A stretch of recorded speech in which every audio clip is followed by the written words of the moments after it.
Our young protagonist strolled away from the bustling streets of Konoha, heading toward the secluded training grounds on the outskirts of the village.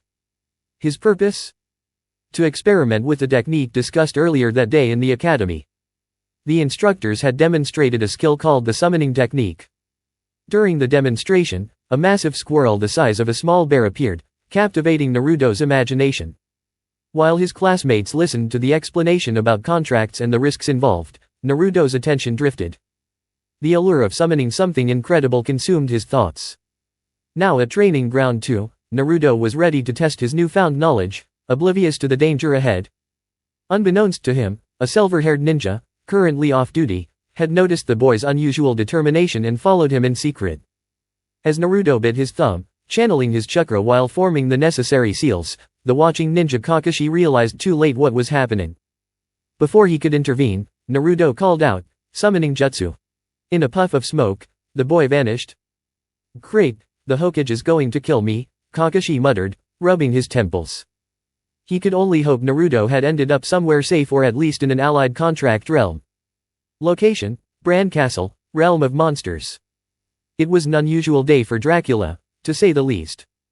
He couldn't quite put his finger on what felt so different. Their realm rarely experienced disturbances, which suited its inhabitants perfectly. Still, small peculiarities began to unfold. First, a group of vampires had requested permission to hunt outside their designated borders. Then, word arrived from Frankenstein's domain that a group of zombies had attempted to invade the Deer Summon's territory. These incidents alone were odd enough, but Dracula dismissed them as isolated occurrences. That changed when his hunting party returned. Their discovery forced Dracula to convene a meeting of the clan leaders, a rare and serious event. Location: Hokage's office, Konoha.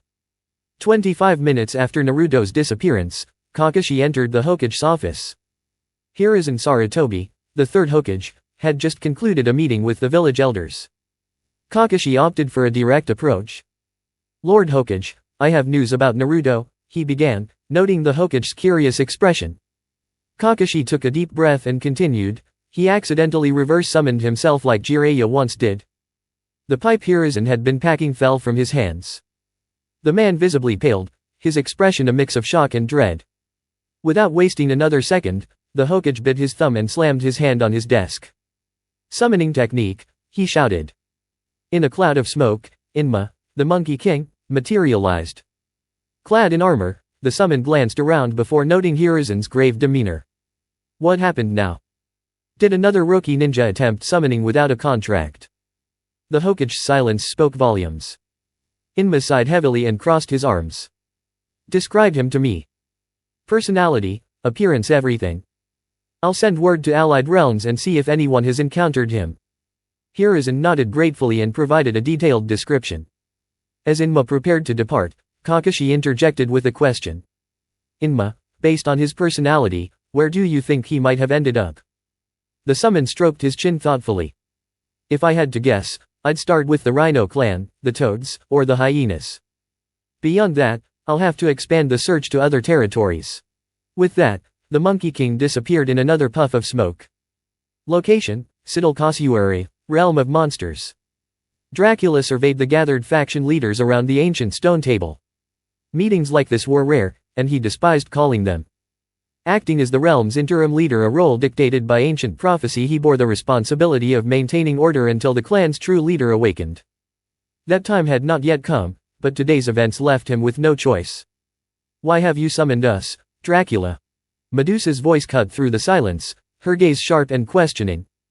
Dracula rose from his seat, his expression unreadable.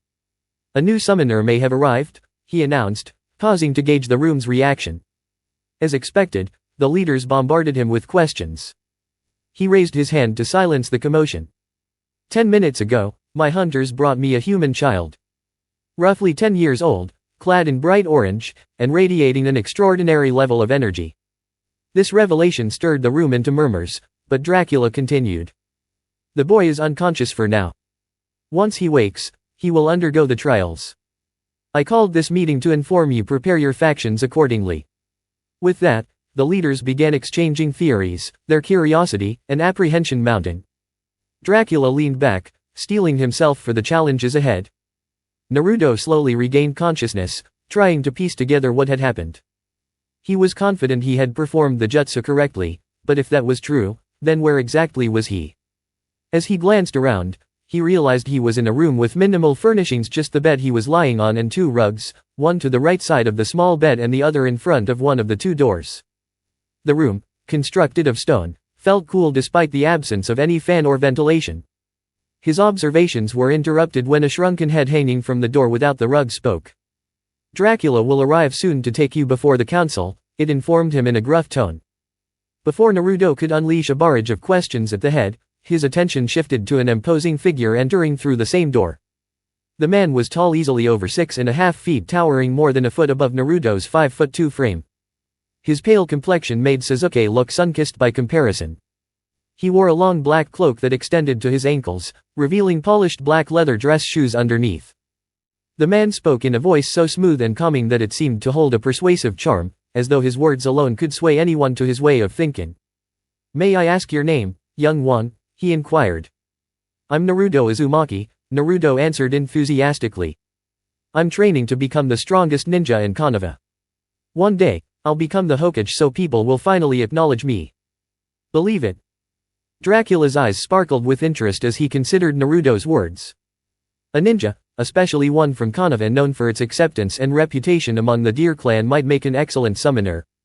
Shaking off his musings, Dracula gestured for Naruto to follow him. He led the young ninja through the labyrinthine castle. Naruto marveled at the sheer size and intricacy of the place, certain he would have gotten hopelessly lost without Dracula's guidance. They soon arrived at another building, one that seemed like a monastery, but its facade was adorned with bones forming a circular shield-like pattern. At the center of the design was the gaping maw of a monstrous creature about to devour a tiny figure. It sent chills down Naruto's spine, but the interior of the building was even more intimidating. The main hall stretched out before him, flanked by 2 hallways leading to a dimly lit basement. Torches made from skulls, thankfully, not all human, cast an eerie glow. But what truly unsettled Naruto was the long rectangular table in the center of the room. At the far end, the space opened onto a balcony overlooking a large lake.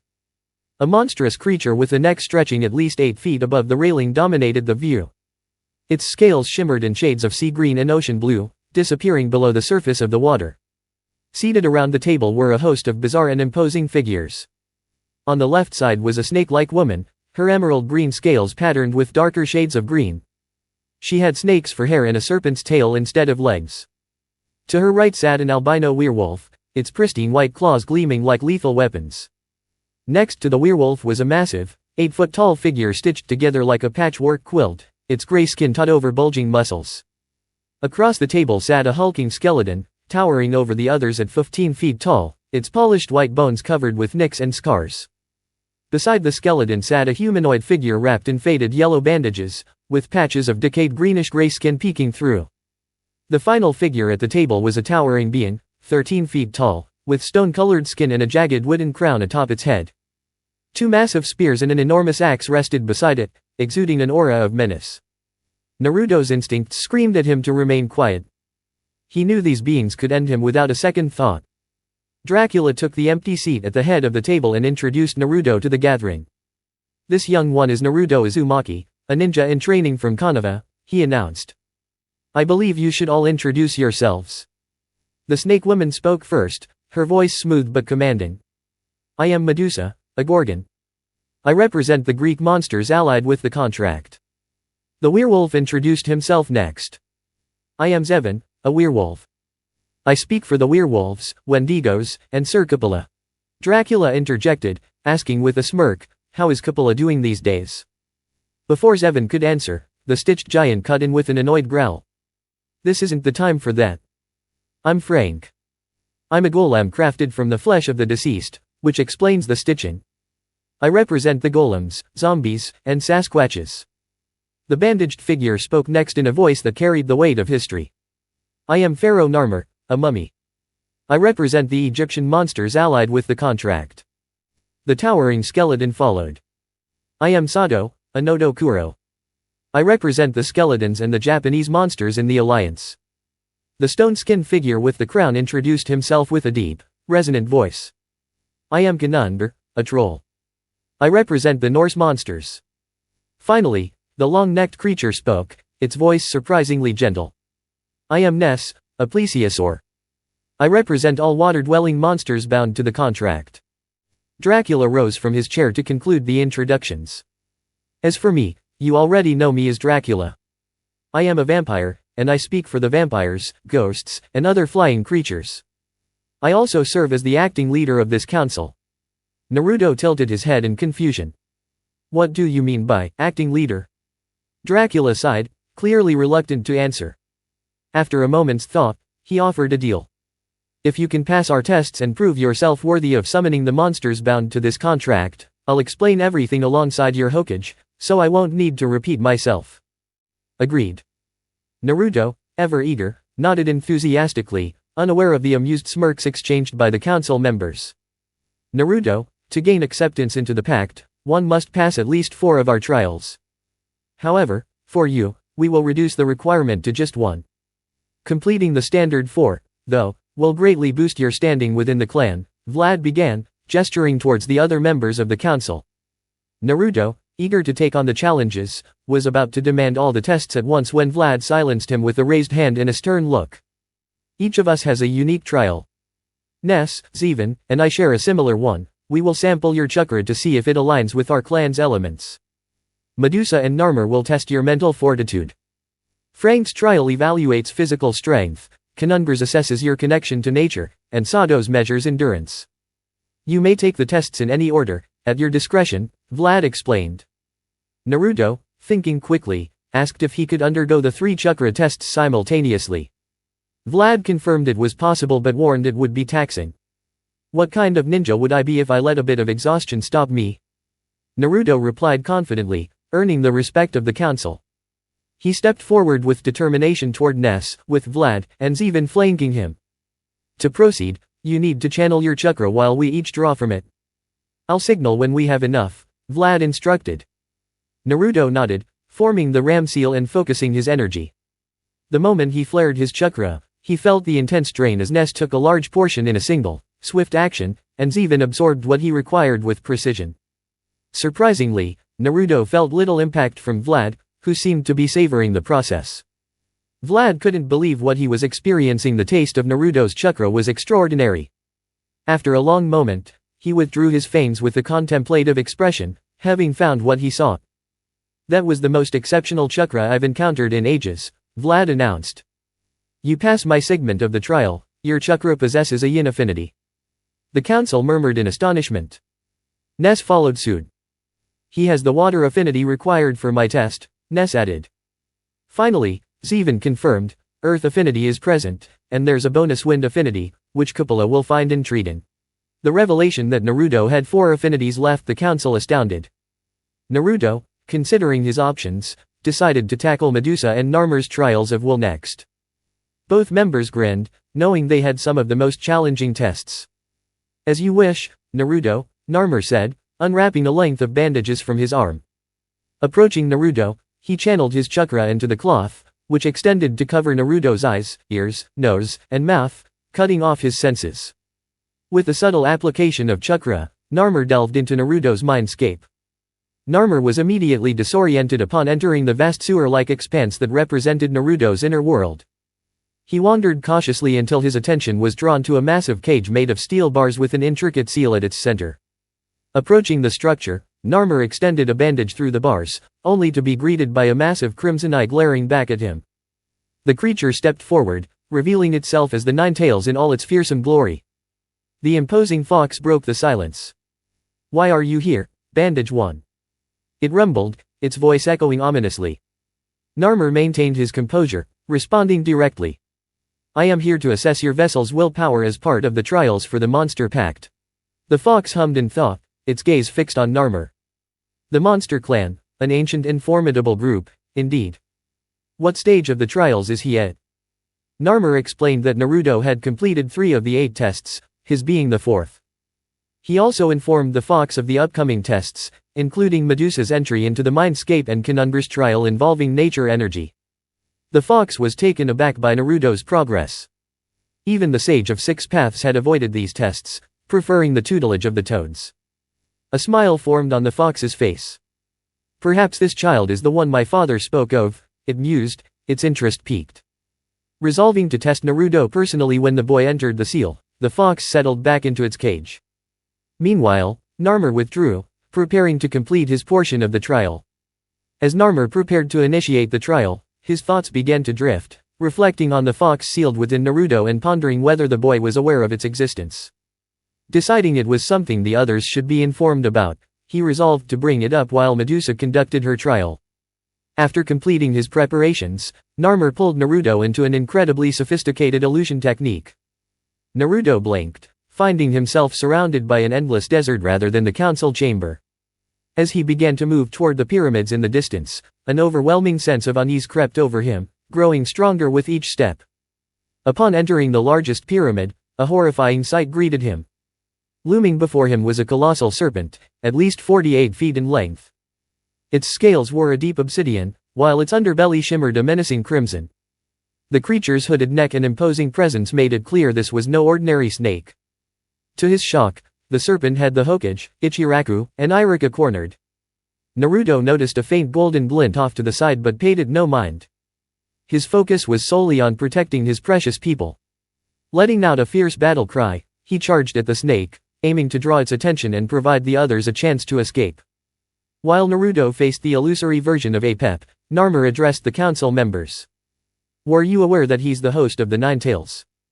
he asked Dracula. "I suspected as much after the chakra analysis but didn't have enough confirmation," Dracula replied casually, shrugging. Although the group trusted that Dracula would only share facts, not conjecture, they were still irked he hadn't mentioned his suspicions earlier. Silence hung over them, broken only by the sound of Narmer removing the seals on his bandages, designed to heighten the potency of his illusion. Meanwhile, Naruto panted heavily. The serpent had proven far tougher than he anticipated. His efforts had only been enough to buy the others time to escape, but the beast itself seemed barely fazed. Just as he braced for another strike, the snake vanished, and Naruto found himself back in the council chamber. Narmer broke the silence. "Well, kid, you've passed my test with flying colors. That's 4 out of 8. Do you want to continue with more trials?" "Yeah," Naruto replied without hesitation. "I want to take Medusa's trial next." "But, what was that snake?" The council members burst into laughter at his question. Once the laughter subsided, Narmer answered. "Kid, don't ever let him hear you say that. That was Apep, the god of chaos and darkness, at least from the Egyptian perspective. He's part of my section of the contract and very proud of his reputation. I used him in the illusion because he's one of our most formidable fighters, even if his morality is questionable." Naruto paled at the explanation, earning more chuckles from the group. His thoughts swirled. If that's one of the contract's warriors, what must the leader be like? He decided to save that question for later. Medusa slithered forward, her voice cutting through Naruto's thoughts. "All right, little one, my test will be 10 times harder than Narmer's. Look into my eyes." Naruto obeyed and was immediately pulled into a memory not his own, nor Medusa's, but one provided by the Nine-Tails itself. Unbeknownst to Naruto, as Medusa sought out a memory to invoke fear or sadness, she stumbled upon the fox's cage, described earlier by Narmer. Curious, she approached, only for a crimson eye to snap open. "You must be this Medusa the other council members mentioned," the Nine-Tails rumbled, its tone both amused and bored. Slightly annoyed but undeterred, Medusa responded, "And what exactly makes us exiles? Also, I was hoping for your assistance. I'd like to use a memory that might instill enough fear or sorrow to petrify him." The beast paused, considering the implications, before grinning devilishly. "I might have just the thing. Take a fragment of my chakra, and I'll share a memory."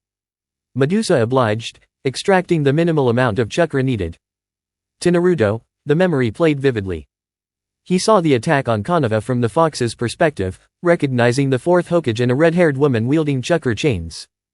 The realization hit him like a blow. He was the son of these two individuals. The memory, coupled with the Nine-Tails' own experience, offered an alternate perspective on the attack, leaving Naruto stunned. Understanding the villagers' resentment, though still baffled by their logic, Naruto decided he wouldn't let this revelation break him. He'd confront the Hokage about the truth but wouldn't place blame on the man. As Naruto emerged from the illusion, the council had been quietly conversing among themselves. When he finally spoke, his voice was resolute. Whose trial is next? Kanungar stepped forward, his gravelly voice commanding attention. The only trial you can attempt now is my test of nature chakra. You're not ready for the endurance or strength trials yet. The towering troll gestured for Naruto to step closer. When he did, Kanungar explained, we of the monster clan have 3 unique types of sage energy. My trial will determine which one resonates with you. Placing a hand on Naruto's shoulder, Kanungar channeled nature energy into the boy. The result left the council in stunned silence. Naruto's body morphed. First, he took the form of a miniature Nine-Tails. Then, he reverted to a humanoid form with fox-like features, ears, eyes, and 9 tails. Finally, he returned fully human, but 6 colorful rings now hovered around his face, each representing different energies of the monster clan. Before anyone could process the sight, Kanungar tapped the boy's back with his crown. Naruto collapsed, unconscious. Dracula swooped down, lifting Naruto with ease. I'll return him once he wakes. We'll summon the village leader so we can explain everything at once. Before leaving, he addressed the council. Be sure to inform the others that he's passed nearly all the trials. That should garner some respect. Naruto stirred awake with a groan, feeling the fatigue lingering in his muscles as he slowly pushed himself up. Taking in his surroundings, he realized he was back in the room he initially woke up in. However, this time there was a dresser with a note resting on top. Shuffling over, he picked it up and began to read. Naruto, there are clothes in the dresser below that should fit you. We took your measurements when you first arrived, and I had our clan's tailor make these for you. The other door leads to a bathroom, and we've added a clock. I'll check in on you around 10. Until then, relax in your room, take a shower, and change. Just don't leave your room yet. Most aren't aware of you being our summoner, so it's best to stay put for now. Naruto glanced at the clock, noting the time was 9:15. Following the advice left in the note, he gathered the clothes from the dresser and headed to the bathroom. By the time he had showered, dried off, and dressed in the new outfit, the clock read 9:45. With some time to spare, he took the opportunity to admire his reflection in a mirror that had seemingly appeared during his shower. He stood in black shinobi pants accented with an emerald green stripe down the left leg and a sea green stripe down the right. His crimson wooden sandals complemented the outfit, while an albino fur utility belt sat snugly around his waist, though it was currently empty. His upper body was adorned with a reddish-orange shirt featuring a pale bone-white swirl on the chest, reminiscent of the symbols on standard flak jackets. Draped over it all was a stone-gray battle cloak. The hood had 2 distinct eyes stitched into it, the right, a pale yellow, and the left appearing shut, with scaled eyelids marked by 4 jagged scars. The back of the cloak showcased a partial circle divided into 6 colored rings, each representing a distinct pattern or material, black with red lining, snake-like scales, faded yellow-green, sea green scales, albino fur, and a stony gray with bark-like texture. Unbeknownst to him, his human sage mode markings had appeared on his face, completing the striking look. The chiming clock startled him from his thoughts, signaling 10 o'clock. Not long after, Dracula entered the room, clearly pleased to see Naruto had swapped out his old orange attire for the new outfit. Without a word, Dracula gestured for Naruto to follow as they made their way toward the castle's dining hall. As they walked, Dracula discreetly checked to ensure the contract scroll was secure in his sleeve. Both were on edge for different reasons. Dracula was uncertain how the gathered council and other residents would react to the announcement of a new summoner. Meanwhile, Naruto was nervous, unsure if the summons would accept him, given he had yet to complete all the trials, with 2 remaining. When the grand doors swung open, Naruto's breath caught at the sight of the vast dining hall. Open to the skies above, the space buzzed with energy. A long table at the far end hosted the council, with Dracula's seat conspicuously empty. Rows of additional tables stretched out on either side as far as the eye could see. Above, winged creatures, guardwells, dragons, and others he couldn't identify darted through the air in a blur of motion. A loud, chakra-infused cough brought silence to the room. All eyes turned to Dracula as he addressed the gathering. For those who are unaware, we have gained a new summoner, he announced, his voice echoing through the hall. He has passed 6 of the 8 trials set by the council despite having limited formal training. He paused, letting the words sink in before revealing the biggest news. And during Kanungar's test, It was confirmed that he is compatible with all 3 sage modes. The room fell deathly silent, the weight of the revelation palpable. With a dramatic flourish, Dracula produced the contract scroll from his sleeve, earning a dry remark of show-off from Medusa and amused chuckles from the other council members. Presenting the scroll to Naruto, Dracula instructed, "Sign your name in blood within this box and leave your dominant hand's fingerprint as well." Once Naruto had completed the process, Dracula sent him back to Training Ground 2 with instructions to summon him in an hour. The council needed time to discuss the matter with the other summons to determine who would oversee the final 2 trials. Sitting alone in the training field, Naruto found himself reflecting on the bizarre events of the past 2 days. He still had no clue how he'd ended up in the realm of monsters.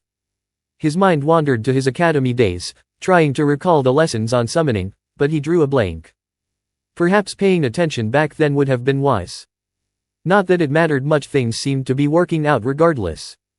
Noticing that an hour had passed, Naruto decided to proceed with the summoning technique.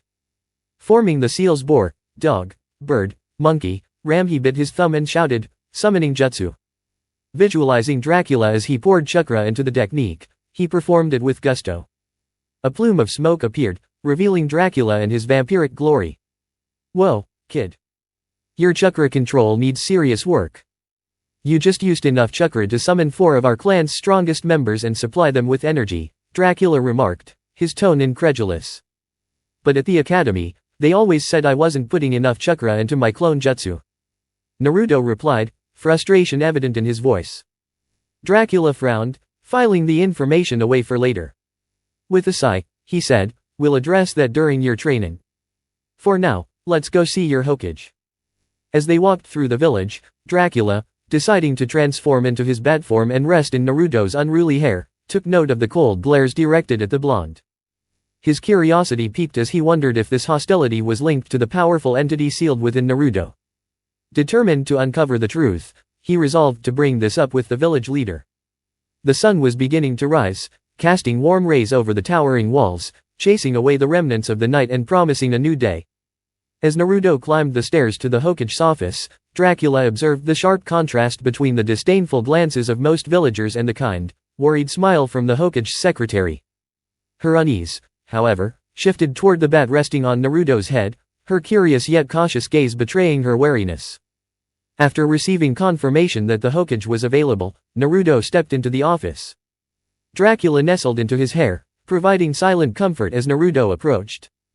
The Hokage let out a deep sigh.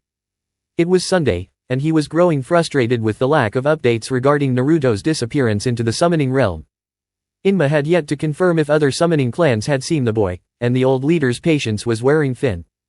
Just as he prepared to summon Inma for an update, the subject of his worries strolled in, plopping down into a chair opposite him. The sight was surreal not only because Naruto was back, but because a small bat rested atop his head.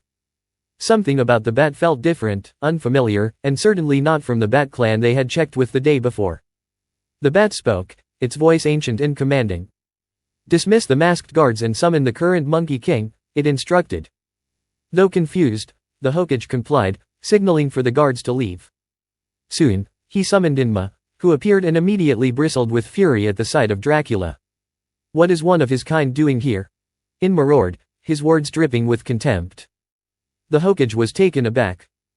He had never seen Inma so enraged, not even when discussing Orochimaru, who typically elicited only mild irritation. Dracula remained unfazed. "I will speak only when the last spy in the vents is dealt with, and a barrier is erected to ensure this conversation remains private." Before the Hokage could respond, Inma vanished, and returned moments later, dragging a lifeless root operative. "Hiruzen, put up the barrier. He owes us answers," Inma growled. "Should I also summon Kakashi and Guy? Their summons might want to be part of this discussion," the Hokage suggested, his tone cautious. Dracula considered this for a moment before nodding. "Only if a soundproof and sight-proof barrier is created in an open area near water." Accepting the terms, Hiruzen sent out messengers to gather the others and relocated to Hokage Lake, a serene area that offered the requested conditions. Hokage Lake, 10 minutes later. The group of 4 Naruto, Dracula, and the Hokage accompanied by Inma approached the lakeside to find 3 additional figures waiting, Kakashi, Guy, and, surprisingly, Jiraiya. Even the Hokage hadn't known his former student was back in the village. As they reached the center of the designated area, Dracula, still in bat form, whispered instructions to the Hokage. Activate the barrier, then summon a trusted member from your contract clans. It doesn't need to be the leader, just someone reliable. Although reluctant to be ordered around, the Hokage complied, erecting the barrier. Soon, Pakon and Ningame appeared, summoned by Kakashi and Guy respectively. Jiraiya, however, astonished everyone by bringing forth Fukazaku and Shima, the Toad Elders. Dracula glanced at Naruto and offered quiet reassurance, sensing the boy's unease. Then he spoke again, his tone calm but firm. Prepare a chakra pill. We'll begin once Naruto summons the rest of the council. Gathering his courage, Naruto performed the summoning hand seals, boar, dog, bird, monkey, ram. Biting his thumb and focusing on the council, he shouted, summoning jutsu, and poured his chakra into the technique. With 7 bursts of smoke, the council appeared. Without water to obscure their forms, the sheer size of one member Ness became evident. His body stretched an impressive 49 feet in length, with a 10-foot neck, a 5-foot tail, and a body resembling the size and girth of a train from the land of snow. After everyone settled down, as comfortable as possible given the tension in the air, Dracula decided to break the ice. He shifted back into his human form, his voice breaking the thick silence. I know our clan isn't exactly popular among the other summons, but I ask you not to judge us too harshly. The younger members of our group should have respected the boundary agreements that were established long ago. His tone was calm but firm, attempting to defend the honor of his clan. This, however, wasn't received well. Shima interjected before Inma could erupt in anger. Only Gamamaru truly remembers the details of those agreements. The rest of us couldn't enforce or spread them properly over time, she explained with a sigh. Before Dracula could respond, Conundrum stepped forward, surprising everyone. The rules clearly state, any summon that strays from its territory is fair game for others to hunt, provided it happens in designated neutral zones. Those younger ones were within the boundaries of such zones when encountered by the hunting party, Conundrum said, locking eyes with Inma in defiance. The summons digested this revelation, and Kakashi was the first human to break the silence. What exactly is your contract, Naruto? At first, I thought it was with the Bat Clan, but clearly, it's something much more. He gestured toward the gathered creatures. Dracula stepped back, allowing another member of the council to explain. We are the Monster Pact, a contract that predates even the Toad Clan. Our origins go back further than the creation of the tailed beasts, Dracula revealed. Medusa took over, elaborating, before the integration of chakra and the formation of this continent, there was a world advanced in technology. They had weapons capable of obliterating an area the size of the elemental nations in mere moments. But their hubris led to their downfall. During the aftermath of World War III, we were born from the fallout of their devastating weapons. Ness continued, hunted, and outcast, we retreated to an isolated island, avoiding contact with the world until the catastrophic events of World War IV wiped out almost all human life, except for those on our island. Zevon picked his teeth lazily as he chimed in, we claimed what was once called America, but as other animals began mutating into powerful clans, we organized a summit to establish boundaries. After extensive debates, the current clan borders were agreed upon. Frank nodded, adding, then Kaguya at Satsuki consumed the sacred fruit of the world tree located on this island. This granted her the ability to use chakra, a power she passed on to her twin sons, Hagoromo and Hamura. Sato spoke next, clearly bored. Skip ahead a bit, and Kaguya became paranoid, fearing her sons would overthrow her. She merged with the world tree, transforming into the first tailed beast, the 10 Tails. Narmer, rewrapping his bandages yet again, continued, the Sage of Six Paths and his brother defeated her with the help of our clan's leader. They sealed her away, making the Sage the first Jinchuriki. Key. Later, he divided the 10 Tails into the 9-tailed beasts we know today. Conundrum finished, and that is how the tailed beasts were given their individuality and free will. The gathered humans and summons were stunned into silence by the enormity of the revelations. Sarutobi was the first to recover. Where is this leader of your clan now? He asked. Dracula replied, our leader is resting, recovering from the massive toll of battling the 10 Tails. The creature is more powerful than all 9-tailed beasts combined. After answering a flurry of questions, the meeting came to an end. As the summons began to leave, Sato looked down at Naruto with a rare smile. Kid, summoning all of us was no small feat. You've got remarkable endurance. You've passed my test. 2 years later. Naruto had spent 2 years training under the monster pact, his abilities growing exponentially. The Hokage, to Naruto's delight, allowed him to focus solely on his training with the summons rather than attending the academy like other children. The only thing that excited him more was learning the shadow clone technique. Flashback. Medusa watched Naruto struggle to climb a tree while balancing leaves on his body. Frustrated, she turned to Hiruzen. Why can't he perform the clone jutsu? She demanded. Hiruzen took a thoughtful puff of his pipe. Is he using the right amount of chakra? Medusa huffed. Even after 6 months of chakra control training, he still pours far too much chakra into his techniques. Do you know how much chakra he used during his first summoning? Enough to call me, the Siren Sisters, Cerberus, Basil, and several gargoyles, all while focusing only on me. Hiruzen nodded thoughtfully. Perhaps he needs a more chakra-intensive technique. I have just the thing. The Hokage returned a few minutes later with an enormous scroll. Unfurling it, he revealed the first jutsu. Naruto, come here. I think I've found the perfect substitute for your clone jutsu. After 2 hours of practice, Naruto had grasped the concept well enough to attempt it with chakra. Forming a cross-shaped hand seal, he called out, Shadow Clone Jutsu. Instantly, the clearing was filled with 3,000 clones. Both the Hokage and Medusa fainted from sheer shock. Flashback end. Following that event, Naruto delved deeply into the memory transfer effects of shadow clones, using them to study all aspects of history from both the shinobi world and the previous era. His favorite subjects were the myths and legends of ancient times.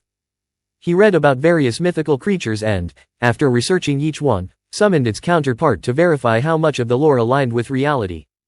He requested to use these summoned beings for training, but the council limited him to studying history and other subjects deemed useful for his career. Despite these restrictions, Naruto made slow but steady progress in chakra control. Ultimately, after 6 months of intense training involving 2,000 clones, his chakra control improved significantly, though it wasn't yet enough to master the more advanced jutsu the council wanted him to learn. The remaining 6 months before graduation were spent mastering practical skills like hunting, preserving food, recognizing genjutsu, and learning 5 basic non-elemental jutsu. Meanwhile, his clones studied various fields, including history, politics, international laws, and negotiation tactics, while continuing chakra control exercises. Now, with those years of preparation behind him, Naruto was ready to take the graduation exam and prove himself. Frank had also mentioned that Naruto would soon be eligible to take another test after graduation to further assess his abilities. The written exam was relatively straightforward, with questions on shinobi history and basic math. Thanks to his studies in various fields ranging from mathematics to economics and meteorology, Naruto found it easy. The weapon throwing test required only 5 out of 10 successful hits to pass, but since he hadn't focused much on projectile skills, he barely managed 6 out of 10 with shuriken and 7 out of 10 with kunao. In the taijutsu portion, Naruto used the academy's standard style against Iruka, saving his more advanced techniques for later. Then came the ninjutsu portion. Naruto passed the body replacement technique by swapping places with Mizuki, much to the latter's annoyance. For the transformation technique, Naruto shocked everyone by transforming into a massive serpent-like creature, which caused quite the commotion due to its lifelike presence. However, the clone technique became a point of contention. Can I use shadow clones instead? Naruto asked. The test requires the use of the standard clone technique, not any advanced variations, Mizuki replied smugly. Naruto argued back, why can't I use an improved version if it demonstrates the same concept? The debate raged on for what felt like an hour, with Naruto presenting detailed arguments that Iruka could barely follow. Ultimately, Mizuki's insistence prevailed, and Naruto was forced to attempt the standard clone technique. Concentrating hard, he produced 3 pale, barely stable clones, an improvement from his previous attempts but still insufficient to pass. Now, sitting on the academy's swing, Naruto contemplated how to explain his failure to the council without causing chaos. His thoughts were interrupted when Mizuki approached him. Hey, I respect your understanding of Konoha's laws, Mizuki began smoothly. So, I'll tell you about another way to pass. Naruto's interest peaked. Not even the 4th Hokage passed the normal way, Mizuki continued. But there's a secret test. All you have to do is retrieve the scroll of seals from the Hokage's library and learn one jutsu from it. Bring it to the shack in Training Ground 23. Mizuki's final offer sealed the deal. Determined, Naruto retreated to a secluded training ground with a small lake.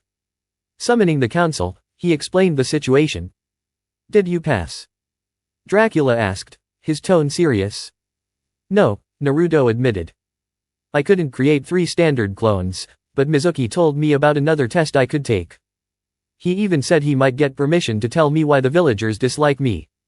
Dracula's expression darkened. And what does this test involve? Naruto explained Mizuki's instructions, excitement evident in his voice. Dracula's growing anger was barely concealed. Medusa intervened, advising, consult the Hokage and see what he recommends. Dracula, go with him.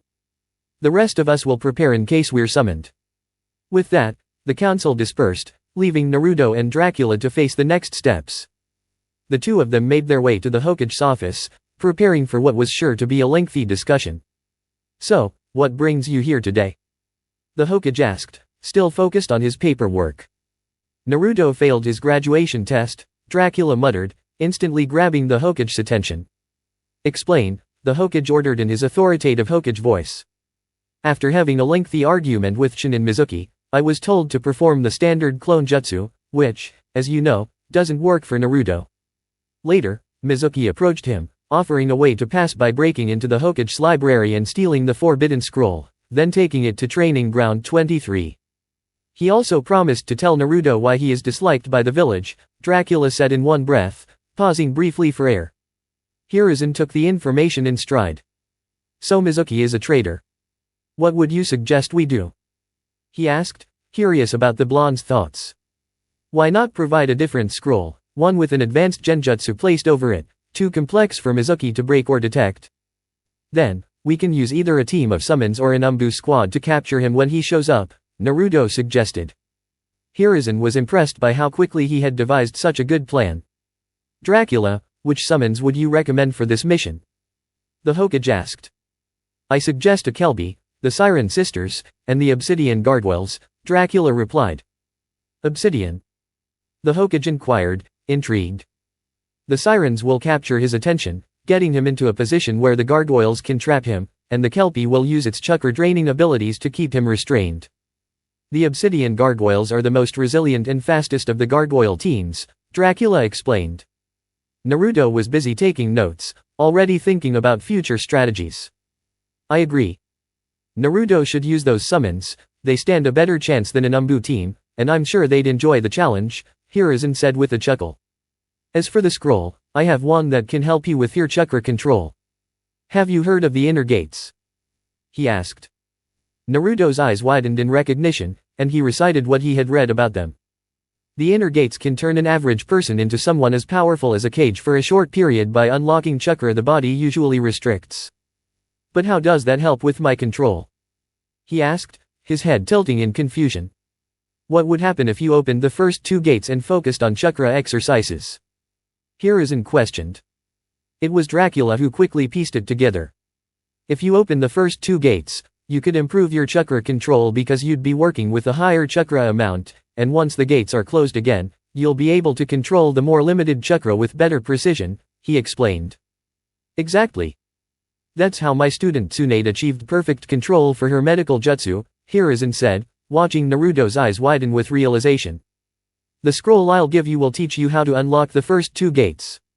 It will also help you improve your taijutsu, as the gates enhance both speed and strength. After finalizing their plans, Naruto and Dracula set off to the training ground to prepare the trap and begin Naruto's training. With the blood seals in place, Naruto summoned the creatures with a shout. A large sea-green-haired horse appeared, standing next to 3 stunning women, one blonde, one with pitch-black hair, and one with red hair.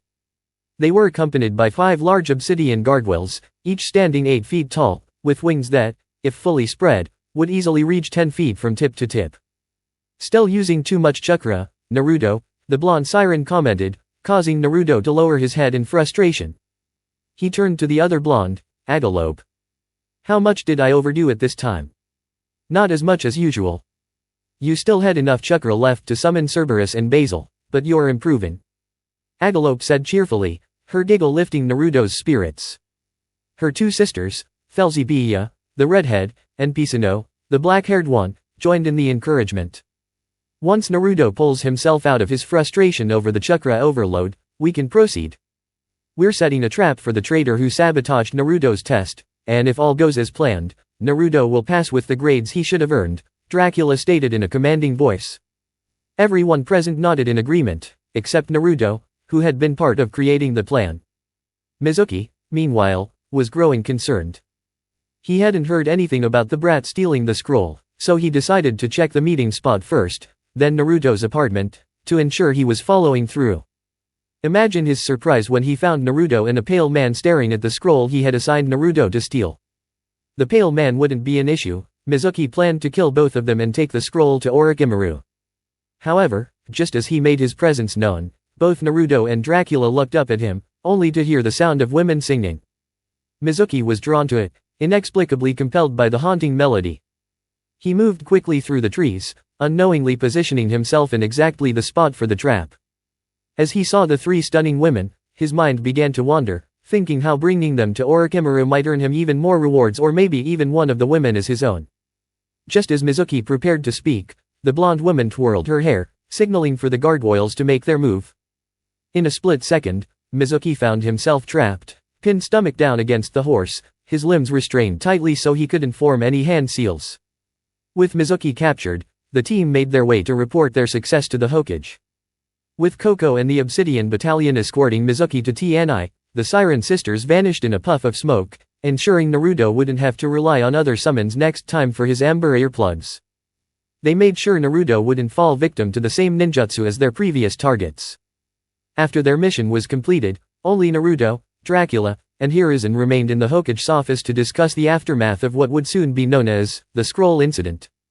Report, Hiruzen requested, looking directly at Naruto. We spent the last hour and a half between preparing the trap and training on how to open the first two gates at will. I can now open them for about 30 minutes. The trap worked perfectly, and we successfully captured Mizuki, Naruto reported with a professional tone. Anything else, Dracula? Now's the time, he added, turning toward the vampire. Dracula gave the Hokage a knowing glance before responding. As far as the capture goes, no. However, I have a personal matter to discuss. Hiruzen nodded, signaling for him to continue. Dracula straightened. Once Naruto receives his Genin team, the council has requested that he, his teammates, their sensei, and you join us for a celebratory feast. His tone reflected a hint of nervousness at the prospect of dealing with a rowdy clan. That's for his teammates and their sensei to decide. But I will be honored to join you and your clansmen for the celebration, Hiruzen replied, a smile playing on his face. Naruto, eager as ever, spoke up. Speaking of teams, who will be on mine? When's our first meeting? Hiruzen chuckled warmly. You'll find that out in 2 days.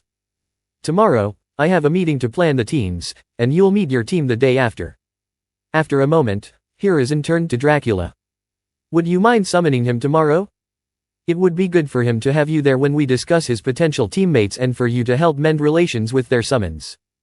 Dracula sighed. It's not our fault the contract was forgotten for thousands of years, he muttered, his irritation clear. Hiruzen remained calm. I know, but it'll help with building better teamwork if Naruto's teammates understand their summons better. This will improve their bond. Dracula finally relented. Fine, I'll attend the meeting.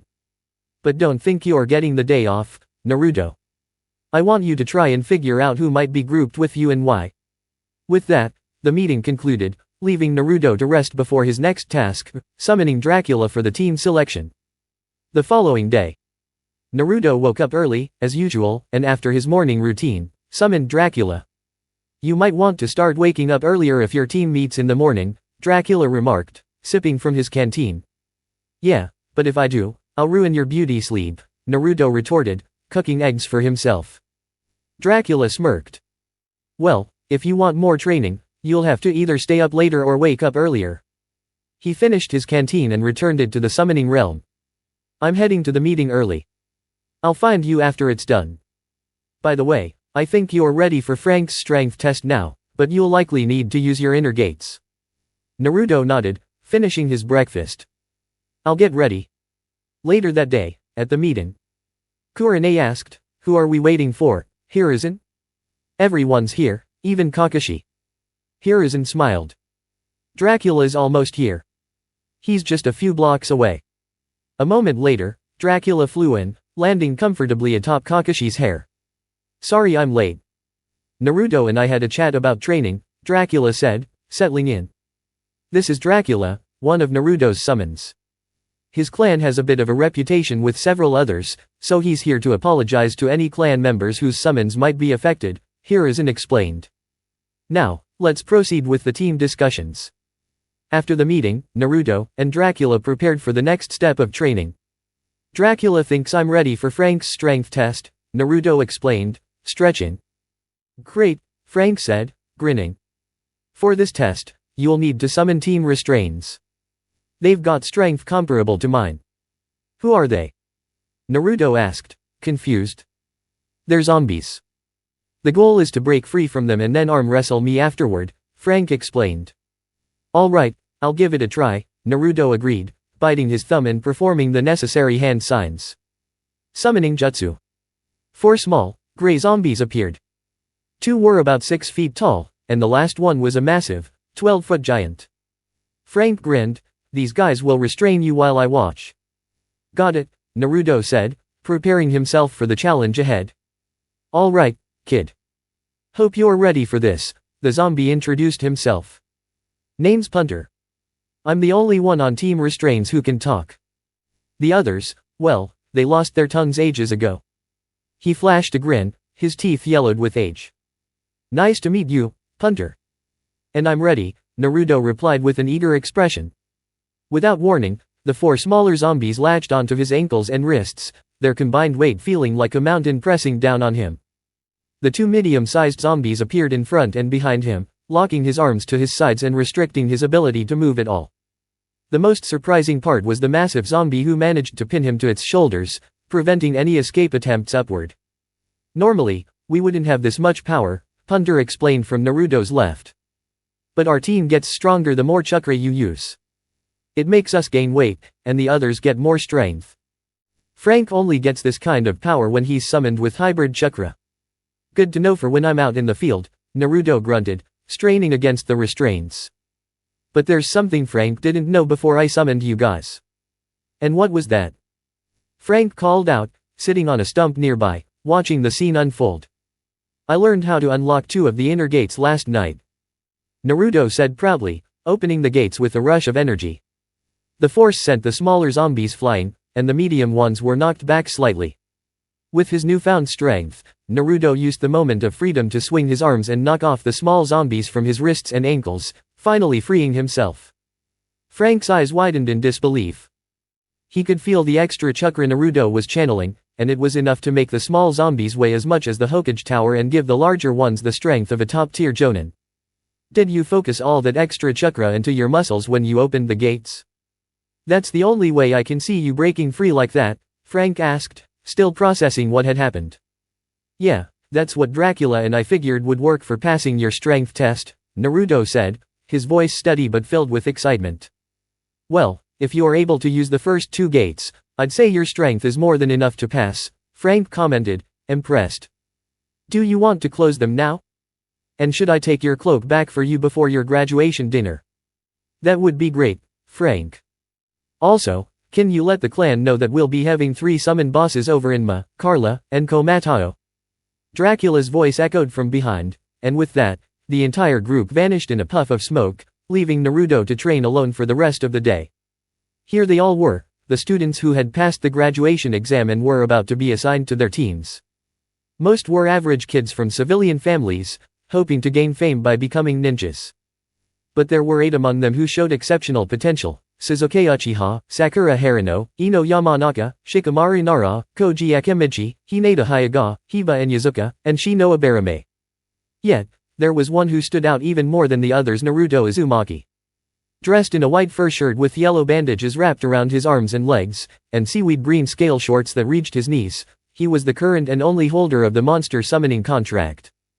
As he sat waiting for the instructor to arrive, he couldn't help but wonder which team he would be assigned to, and whether his summoning contract would be met with suspicion or rejection by his new teammates. Before he could think further, the door opened and Irika, the class instructor, walked in. "All right, everyone, quiet down. I'm going to call the teams," he announced. Most students were too busy chatting in their friend groups to pay much attention to the scarred teacher. "I said sit down and pay attention, you brats," Irika shouted, his frustration growing as his head seemed to inflate in anger. "Right, Team 1. Naruto ignored the cheers from the civilians who got onto the teams they hoped for. Team 7, Sasuke Uchiha, Sakura Haruno, and Koji Akimichi. Team 8, Hinata Hyuga, Ino Yamanaka, and Kiba Inyazuka. Team 9 is still in circulation from last year, so the final team, Team 10, consists of Naruto Uzumaki, Shikamaru Nara, and Shino Abarame. Irika paused, giving his final words. "It's been a pleasure teaching all of you. Your instructors should be here in about an hour." He dismissed them, and the students began to file out of the classroom. Shino walked over to Naruto's row, and together, they proceeded to collect their third teammate in silence. Outside, under a tree near the sparring rings, the three new teammates were getting acquainted. "So, why do you think we were put on the same team?" Naruto asked, breaking the semi-awkward silence after escaping the classroom for lunch. Shikamaru took a bite of his bento before speaking. "Well, from what I know about Shino and his clan, they're usually long-range fighters with good tracking skills, so that's probably his role on our team." After receiving a nod from Shino, Shikamaru continued, "As for my clan, we're more tactical and tend to focus on mid-range combat. That would probably make you our close-range fighter, Naruto, depending on what our sensei's style is." Shikamaru finished his lunch and prepared to wait for their sensei. It didn't take long before the majority of the civilian students were shuffled out by various jonin, leaving only the 9 teens behind. 2 more jonin entered shortly after. The first was a woman wearing a white dress with red trim and a red arm covering on her right arm. "Teammate, follow me," she called, then turned to leave as the group followed her. The second jonin was a man with black spiky hair and a well-trimmed beard. He wore the standard jonin attire, but with 2 trench blades at his side and a purple sash around his waist with the kanji for 12 on it. "Team 10, follow me," he said, lighting a cigarette before leading the way. After walking for about 10 minutes, they arrived at their designated training ground. It wasn't much, just a small stream flowing through the center of the clearing, leading to a distant pond. There were a couple of practice dummies and a circle of flat rocks around which they could sit, with trees lining the edge of the area. "All right, let's get to know each other.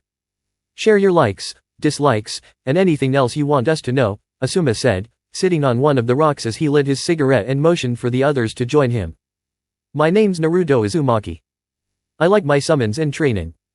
I dislike traitors and people who can't tell the difference between a kunao and a scroll," Naruto stated after a brief pause. "I'm Shikamaru Nara. I like spending time with my clan and taking care of the family deer. I dislike anything I find troublesome," Shikamaru said, realizing it was his turn to speak. "I'm Shino Abarame. I like my clan and insects. I dislike pesticides and people who kill insects for no reason," Shino said, a low buzzing sound emanating from him as he spoke. Asuma took a drag from his cigarette before continuing, "All right, well, my name is Asuma Sarutobi. I like spending time with my fellow jonin and my clan. I dislike the elders who are stuck in the past and perverts." He paused for a moment before adding, "So, this team like all the others this year has been formed to be well-rounded.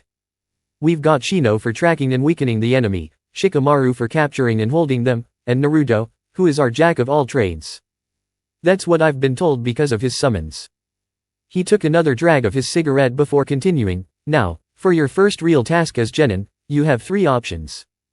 You can track down and capture Kakashi to find and burn his stash of books, replace the Hokage's stash of tobacco with these mushrooms, or find Kurane and get her to reveal the name of her crush."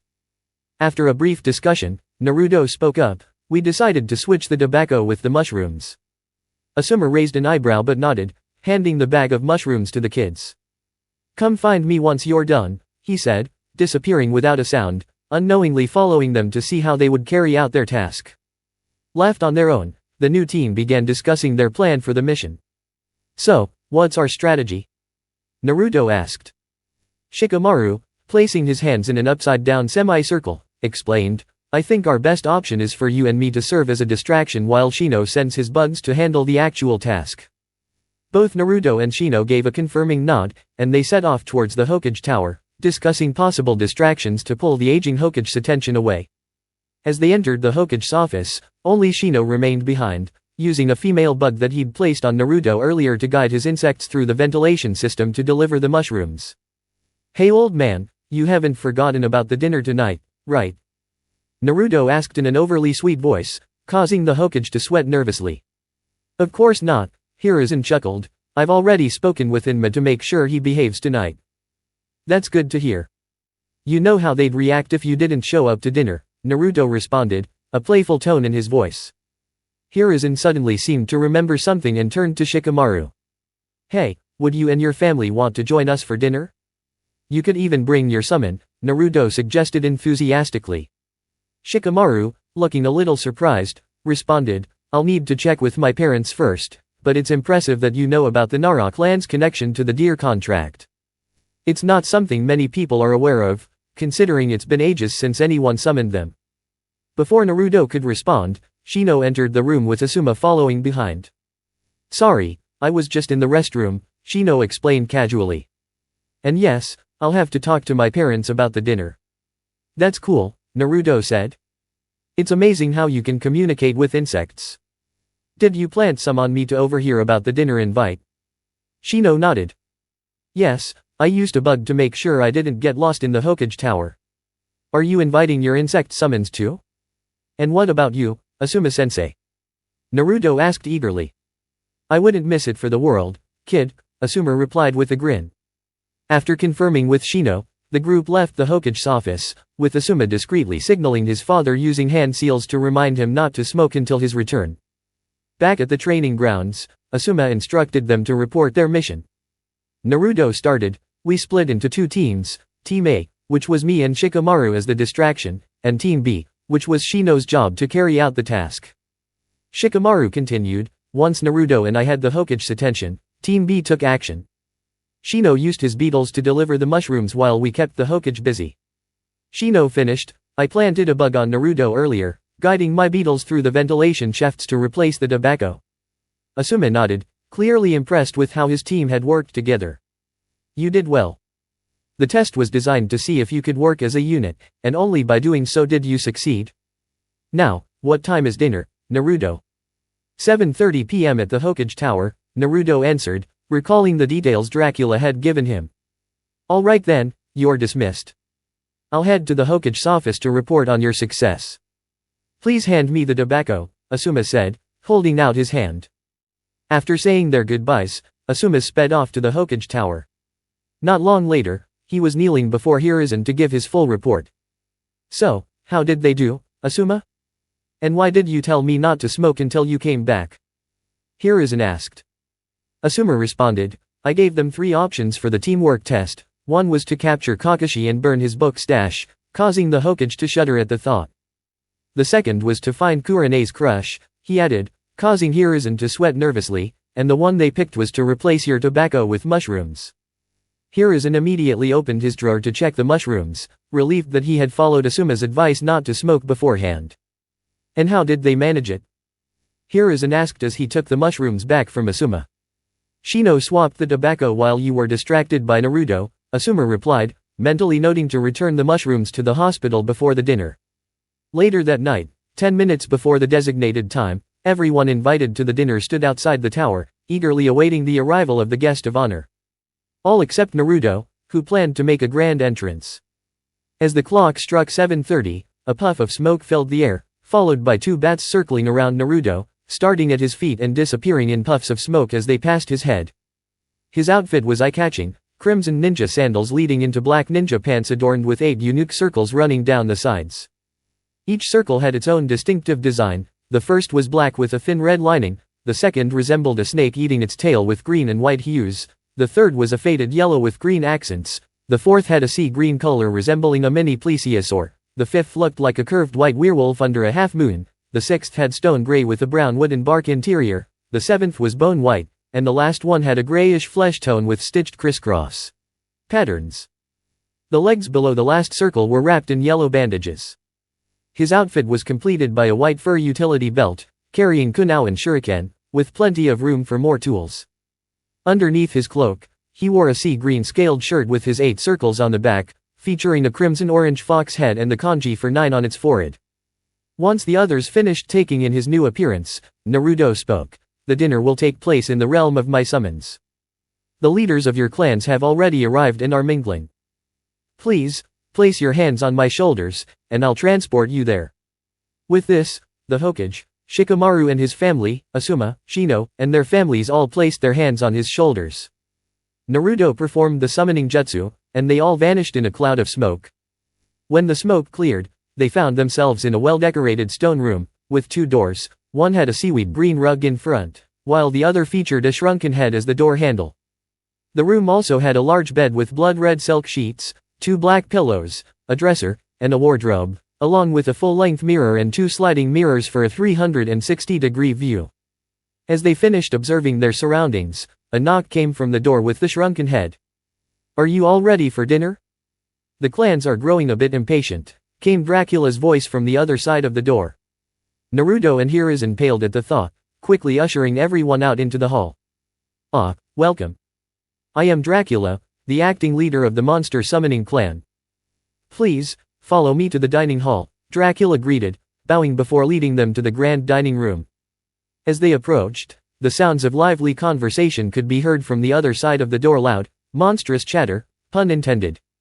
When the doors opened, the humans, aside from Naruto, were left speechless at the sight. The room was filled with an overwhelming variety of creatures, with more tables stretching down the hall.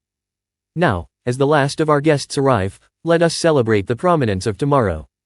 Our summoner has taken the first step in becoming a true ninja, and tonight we shall celebrate as though there's no tomorrow. Tomorrow, we will train together, preparing for battles yet to come, fighting alongside our summoner, bringing forth a new age of prosperity for young Naruto. Dracula proclaimed as he sat at the head of the table. Now, let's raise our glasses to new friends and allies, the Beetle clan, led by Komatao, the Deer clan, led by Carla, and last but not least, the Monkey clan, led by Inma.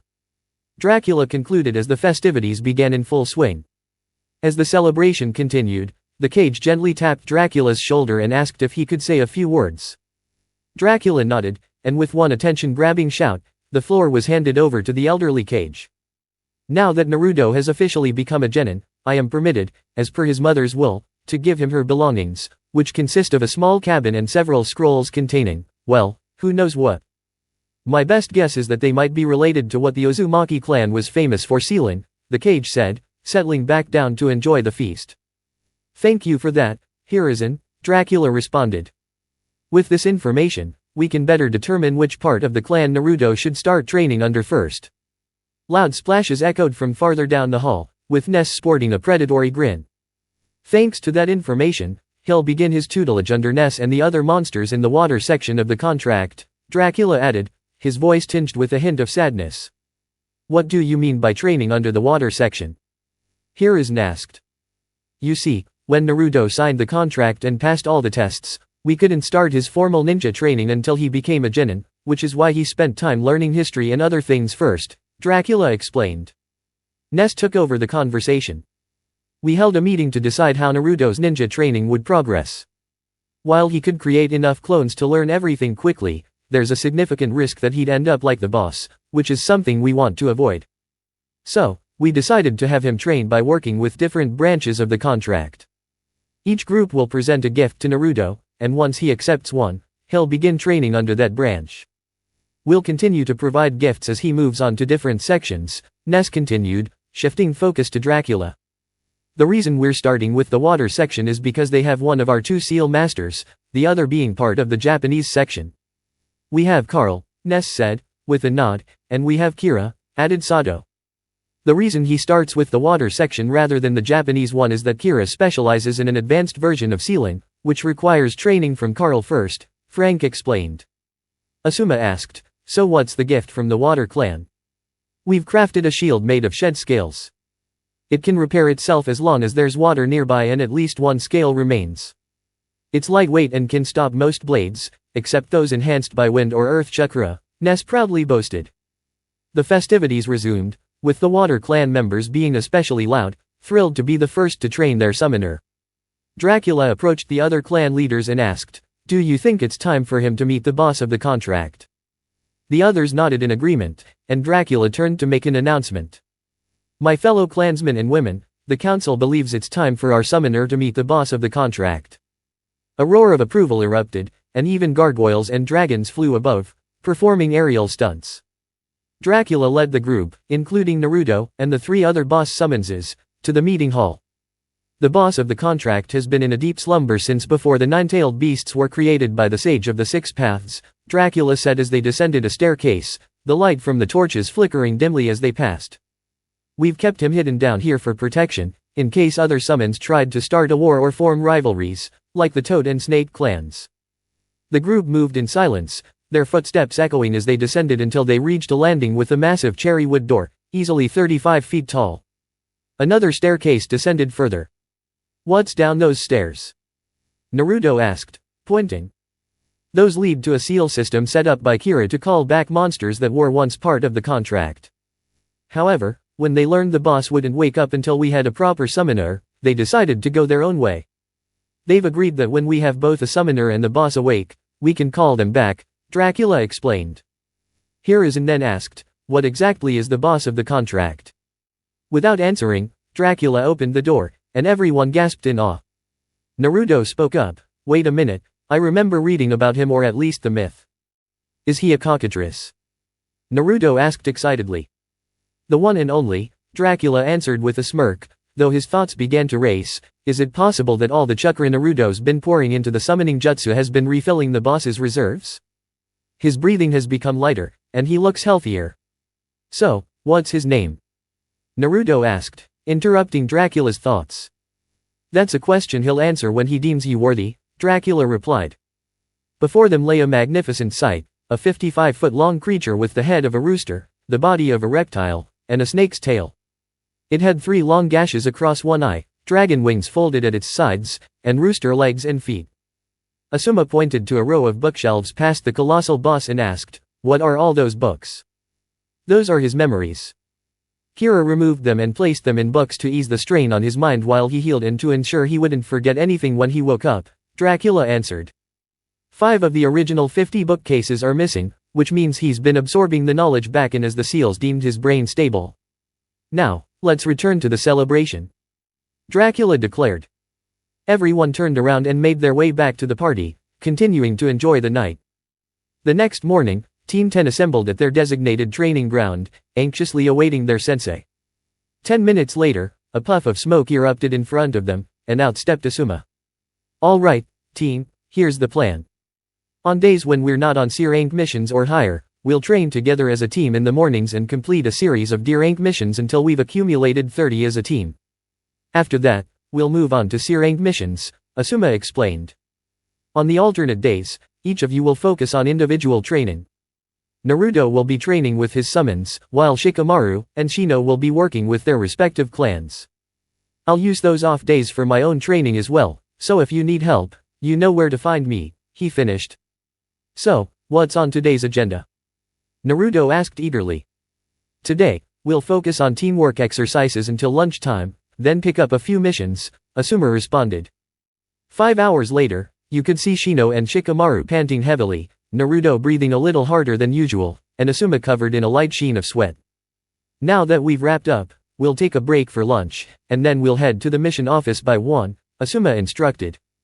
Less than an hour later, Team 10 found themselves in front of the mission room, ready for their first assignment. The Chunin behind the desk handed over the list of missions. "We have a variety for today: clean up a farmer's field, catch Tora, walk the Inyazuka's hounds, clean the Inyazuka's kennels, mow a counselor's lawn, and babysit an ambassador's child," the Chunin said. "Which ones do you want?" "We'll take the farmer's field and catch Tora first," Naruto quickly answered before Asuma could speak. The Chunin handed the mission scrolls to Asuma and asked, "May I ask why you're starting with catching Tora?" "Because I've got just the thing to catch that little troublemaker," Naruto said with a grin. So, Team 10 set off to track down Tora first. When they reached the last known location of the cat, Shikamaru asked, "So, Naruto, what's the plan?" Naruto began, We have 2 options for tracking her down and 2 ways to catch her. Since this is all about teamwork, we're going to combine the 2. We'll have a group of my summons and Shino's insects track her down, and then my summons will surround her to cut off all escape routes. Shikamaru, you can use your shadow possession to catch her, and I'll take her back. What summon are you going to use? Asuma asked. Summoning jutsu. Naruto declared. When the smoke cleared, only Asuma and Naruto could see the summons. What's going on? There's nothing there, Shikamaru commented, confused. That's where you're wrong, Shino said. My bugs feel something, but I don't see it either. That's because my summons are invisible to anyone under the Chunin rank except for me, their summoner. But there's a way around that, Naruto explained. Almost immediately, the air shimmered, and the group suddenly saw 9 large hellhounds standing before them, each the size of a mountain lion. They were pitch black, with leather collars and red name tags, their glowing red eyes seeming to pierce through everything. These are hellhounds, Naruto began. Originally, there were many more, but they fought each other for space on their island until only these 9 remained. When Dracula found them, he brought them back to the clan's home. Their power grew from consuming the souls of the others, Naruto continued. Despite their regret over the bloodshed, they honor the strength they gained from it. Shino, following his cue, released more insects to track down Tora as 8 of the hellhounds scattered to search for the cat. Why did that one stay behind? Asuma asked, observing one hellhound lingering with the group. It's here to lead us to the cat if one of the others finds it, Naruto replied.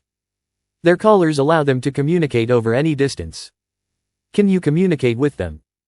Shino asked, curious. No, I can't, Naruto answered.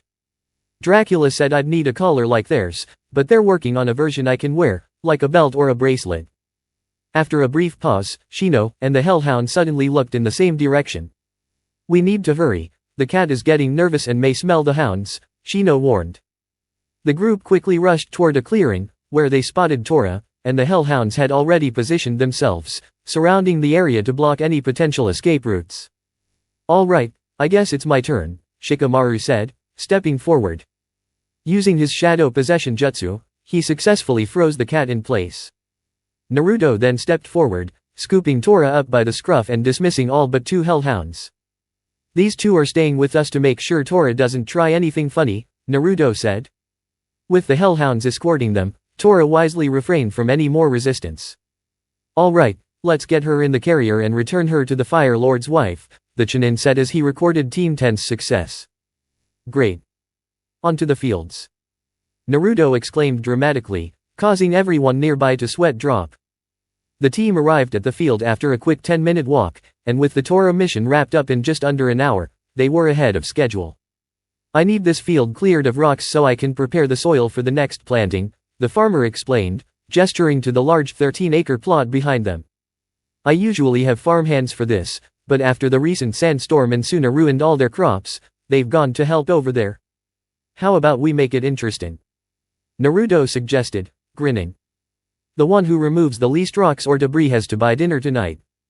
I'm in, Asuma agreed, with the others nodding in agreement. We'll start from the corners and begin once Naruto's summons disappear. Naruto summoned 4 hellhounds and, when they vanished, the team got to work. Shino used his insects to clear large sections at once, Asuma used his speed to maintain a steady pace, Shikamaru utilized his shadow jutsu to pull debris out of his path, and Naruto summoned a group of small rock golems, each only about 3 feet tall, and created hundreds of clones to help clear the field rapidly. 2.5 hours later, the field was cleared, and it was nearing 4:30 in the afternoon. Write down how much you've cleared, and we'll see who did the most, Asuma said, wiping sweat from his brow. Shino and Shikamaru, both exhausted, complied. Naruto, despite working harder than anyone, looked the least affected, with just a bit of labored breathing. Looks like I'm buying dinner, Asuma groaned after reviewing the numbers. They beat me by just 1 pile each. We're done with this job, and I think we have enough time for one more mission, Sensei, Naruto said, drawing a mild glare from his teammates who were wiped out. Quit complaining. The faster we get these done, the sooner we move up to higher ranked missions, Naruto urged. And since you're buying dinner, I think we should work up a good appetite. At the mission desk, the team spoke to the Chunin. We've finished 2 missions and want to take on another, Naruto said, a smile on his face. Well, there aren't any new ones, but the ones left are to either capture Tora or mow grass at a counselor's house, the Chunin replied, holding up the 2 remaining scrolls. Why has Tora escaped again? Shikamaru asked. Well, she doesn't exactly enjoy being hugged to death, the Chunin whispered. All right, we'll take both, Naruto said eagerly, glancing at Asuma for approval. With a nod from Asuma, they left the office and walked out of public view. Once they were away from prying eyes, Naruto spoke, cutting off his teammates before they could argue. Wouldn't it be nice if we never had to do deranged missions again? He asked, causing his teammates to hesitate and Asuma to raise an eyebrow. I can create solid clones that can transform into us and take care of the deranks while we focus on training on our team days. It'll speed up the process, and we can get through the 30 missions quicker than anyone else. I'll load the clones with enough chakra to last all day, Naruto continued, his plan starting to take shape. Shikamaru and Shino both agreed immediately. Let's do it. The question was directed at Asuma, who considered the proposal and grinned. I'll agree to this plan on one condition: you'll practice meditation for an hour before you pop the clones to minimize memory overload. Naruto raised an eyebrow. And what will you be doing while we meditate? Shino needs to work on increasing his chakra reserves, so while you're meditating, I thought Shino's insects could siphon chakra from your reserves, allowing him to build his chakra up while not using all of it on his bugs. As for Shikamaru and me, we'll play shogi. He needs to work on thinking several steps ahead, which will be useful in a fight. Sounds good, Naruto said, and with a flick of his hand, 2 shout-filled jutsu were performed. Shadow Clone Jutsu. Summoning Jutsu. 8 clones appeared, 2 of each transforming into Shikamaru, Shino, and Asuma, while the rest stayed as Naruto with 2 hellhounds. Alright, that's our 2 teams, one will catch Tora, and the other will mow the grass, Naruto said. He turned to Asuma with a grin. And don't forget, Sensei, you're treating us to dinner tonight. The following day was designated for training, and Naruto immediately reverse summoned himself. Instead of finding himself in his room at the castle, he found himself on the edge of a vast shoreline, with the ocean stretching out before him and a large lagoon filled with fresh water several miles behind him. Emerging from the sea, Ness raised his head, signaling to Naruto. Good, you're here, Ness called. Follow me. He motioned toward a specific spot in the water, his head still above the surface. As they approached the chosen location, he spoke again. Before we begin the training today, you'll need to change into clothing that'll allow for faster movement in the water.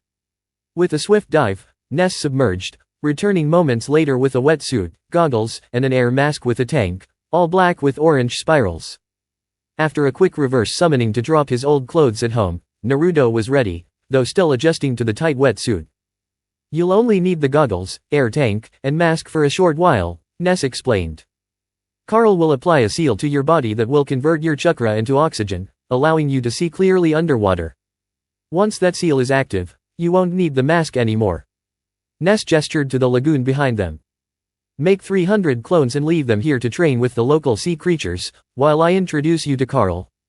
Naruto, a bit uncomfortable in the wetsuit, complied, summoning the clones. Ness dove into the water and Naruto followed shortly behind. As they submerged, Naruto's eyes widened as he took in the sights around him. The water teemed with mythical sea creatures and ordinary fish alike. In the distance, he could even faintly make out the shape of massive whales. Incredible, isn't it? Ness asked as he swam nearby, his voice carried effortlessly through the water. Is that Carl? Naruto asked, looking around for the figure. Not quite, Ness replied with a chuckle. I'll leave you to meet him. I'll train the clones in the meantime. Before Naruto could respond, he felt a voice speak directly into his mind. Well, you'll have to stay for the reveal, won't you? Naruto turned to find no one.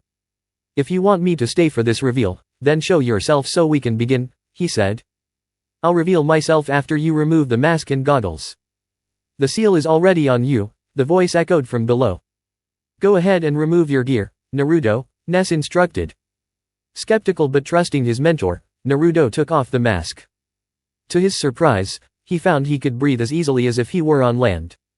When he removed the goggles, his vision was clearer than it had been even above water. Now, turn around, Carl's voice called out. At first, Naruto saw nothing, but suddenly the water shimmered as an enormous octopus revealed itself. It was so large that Naruto thought it could easily sink a boat. Before he could speak, the creature shrank down to a more manageable size, no larger than an average octopus. Size-altering seals allow creatures like myself to adjust our size, Carl explained, though we cannot exceed our natural limits. It's a feature that only a few of us possess, such as myself and Joe, who I believe is still out there. Naruto, still a little awestruck, asked, "When did you apply the seal to me?" Carl, floating calmly in the water, gave a small chuckle. "I used a trace of my ink to engrave the seal directly into your lungs. It was done without you noticing because your focus was entirely on finding me." The process was seamless. As they swam deeper into the lagoon, Carl led him to an underwater cave. Inside, a desk full of blank scrolls, an ink vat, and a variety of pens lay waiting. Light filtered through from an unknown source, casting a soft glow over the room. "We'll do your training here, as you can't produce ink the way I can," Carl said, gesturing toward the supplies. Naruto, now fully immersed in the lesson, asked, "Would you mind if I took a look at your seal?" Carl nodded. Naruto removed his shirt to expose his seal, channeling chakra to make it visible. When Carl touched it, his eyes glazed over as he studied the mark, and after a few moments, he spoke. "I've got good news and bad news," Carl said. "The good news is, if you are ever in danger of dying, the Kyuubi will lend you chakra for survival, since the two of you are connected. The bad news is a bit more complicated. Your chakra flow is currently unbalanced, which will make it harder to control until the other half of the Kyuubi's chakra is restored. Most likely, it's sealed away in the fourth Hokage's resting place, if the rumors are true." Naruto nodded, taking in the information. "What's the second problem?" "The second issue is that the seal is designed to slowly filter chakra into your system. It'll make it harder to control your chakra, but it's a process that'll take time to master. The Kyuubi's chakra is not something you can wield easily, especially with the way the seal is structured." Before Carl could elaborate further, he noticed Naruto's eyes glazing over, lost in thought. The following day, Naruto was transported to a different location through reverse summoning. Instead of his usual room in the castle, he found himself standing on a beach with the vast ocean in front of him and a lagoon in the distance. Ness's head emerged from the water, and he spoke with a tone of command. "Ah, you're here, Naruto. Follow me." He turned and swam in a particular direction with his head above the water. After reaching a certain spot, he continued, "Now, let's begin your training. But before we get started, you'll need to change into something better suited for swift movement underwater." Ness submerged briefly and resurfaced with a wetsuit, goggles, and an air tank, all black with orange spirals. "You'll only need the goggles and air tank for today. Carl will apply a special seal that converts your chakra into oxygen, and you'll also gain clear vision underwater. Once that's done, you can remove the gear," Ness explained. He then instructed Naruto to create 300 clones to train with the sea creatures while he would be working closely with Carl underwater. Naruto, now in his wetsuit, hesitated at first, but Ness assured him, it'll take some time to get used to it. "For now, let's go meet Carl." With that, Ness dove into the water, and Naruto followed. The underwater world Naruto encountered was nothing short of amazing mythical sea creatures, enormous fish, and even what appeared to be whales in the distance. "It's incredible, isn't it?" A voice spoke behind him. Turning around, Naruto saw nothing but the endless water. "Hurry up and meet him. I want to see your reaction," the voice continued, sounding impatient. Ness hovered above, clearly uninterested. "Just reveal yourself already," Ness said. Finally, the mysterious figure spoke again, and Naruto was surprised to see an enormous octopus materialize behind him. "You see, size-shifting seals are what allow beings like myself and Joe to adjust our sizes without changing our natural form," Carl explained as he shrank to a more manageable size. Naruto was awestruck by how well the creature had camouflaged. "How did you apply the seal?" Naruto asked, his curiosity piqued. Carl explained, "I used a special ink to mark your lungs while you were focused on locating me. It worked because your mind was focused on finding me, so you didn't register the process." As they swam deeper into the water, they reached an underwater cave. "This is where we'll begin your training," Carl said, guiding Naruto to a desk filled with scrolls and ink. "You'll need to create seals using paper since you can't produce ink like me." After some time working with seals, Naruto inquired about his own unique seal, the one linking him to the Kyuubi. Carl examined it and shared both good and bad news. The good news is that if you die, the Kyuubi will perish too, so at least you'll have access to his chakra in life-threatening situations. The bad news is that your chakra will be unstable until the Kyuubi receives his other half, likely sealed somewhere in the fourth Hokage's resting place. As Naruto processed this information, he became somewhat lost in thought, but Carl didn't wait for him to respond before continuing. The day began with the team gathering at their designated training grounds, performing some light warm-up exercises before heading over to the mission's office. Upon arrival, they were greeted by the sight of the Hokage distributing missions. On occasion, I managed to carve out some time to come down and distribute missions, but today is special.